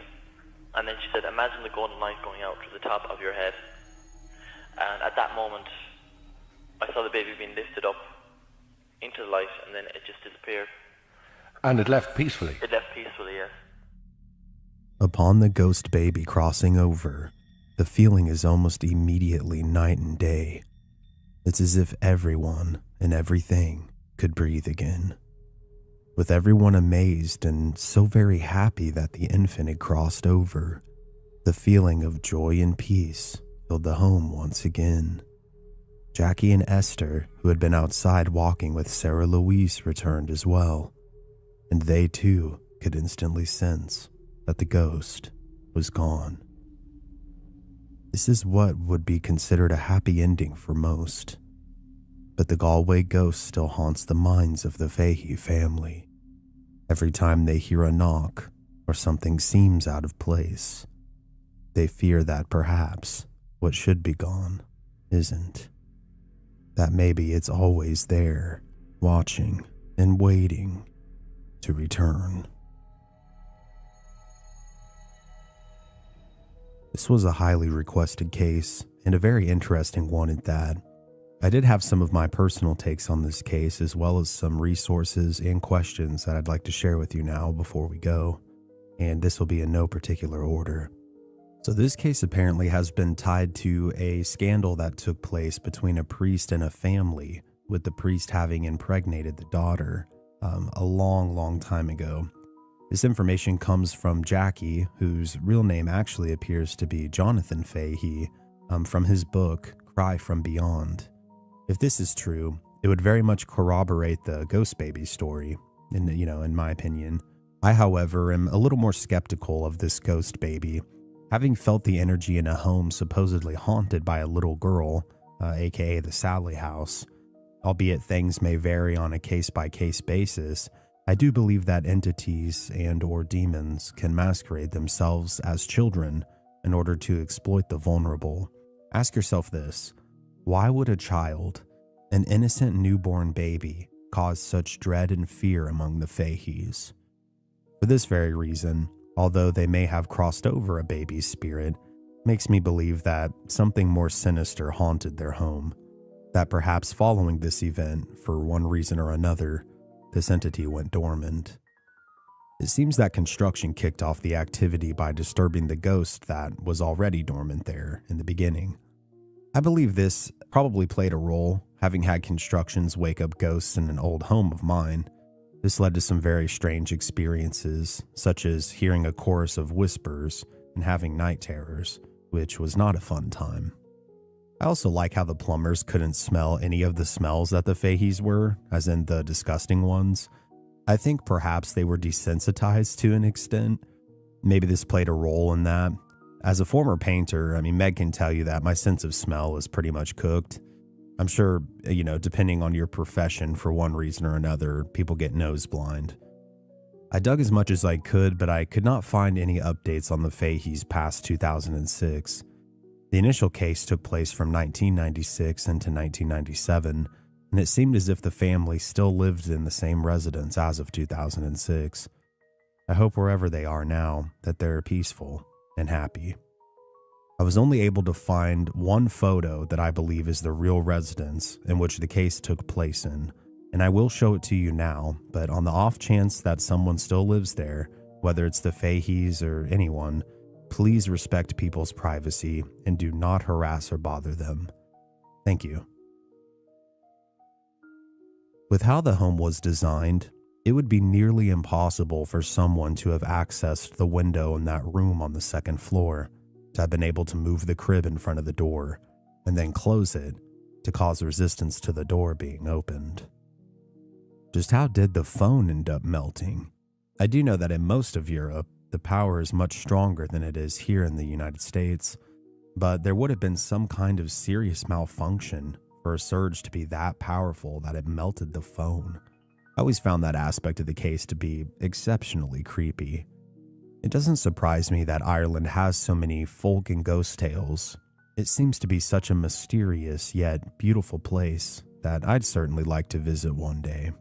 I did want to give a shout out to my Irish fans. I hope I did this infamous story justice for you guys, and I did want to ask, had you heard of this case before I covered it? With that, everyone, please like the video if you liked it, share it around, subscribe with notifications on, And please leave me a comment letting me know what you thought down in the comments below. I say this often, but all this stuff really helps me out tremendously. I did want to let you know that I did revamp my store with some new and much cooler merchandise as well, and I restocked on books. So if you wanted to pick anything up, now would definitely be the time. Other than that, guys, I love and appreciate all of you, truly. Thank you so much for your patience as always. And this has been Cody here at Mystery Archives. Remember to please stay safe out there and take care. I'll see you next time.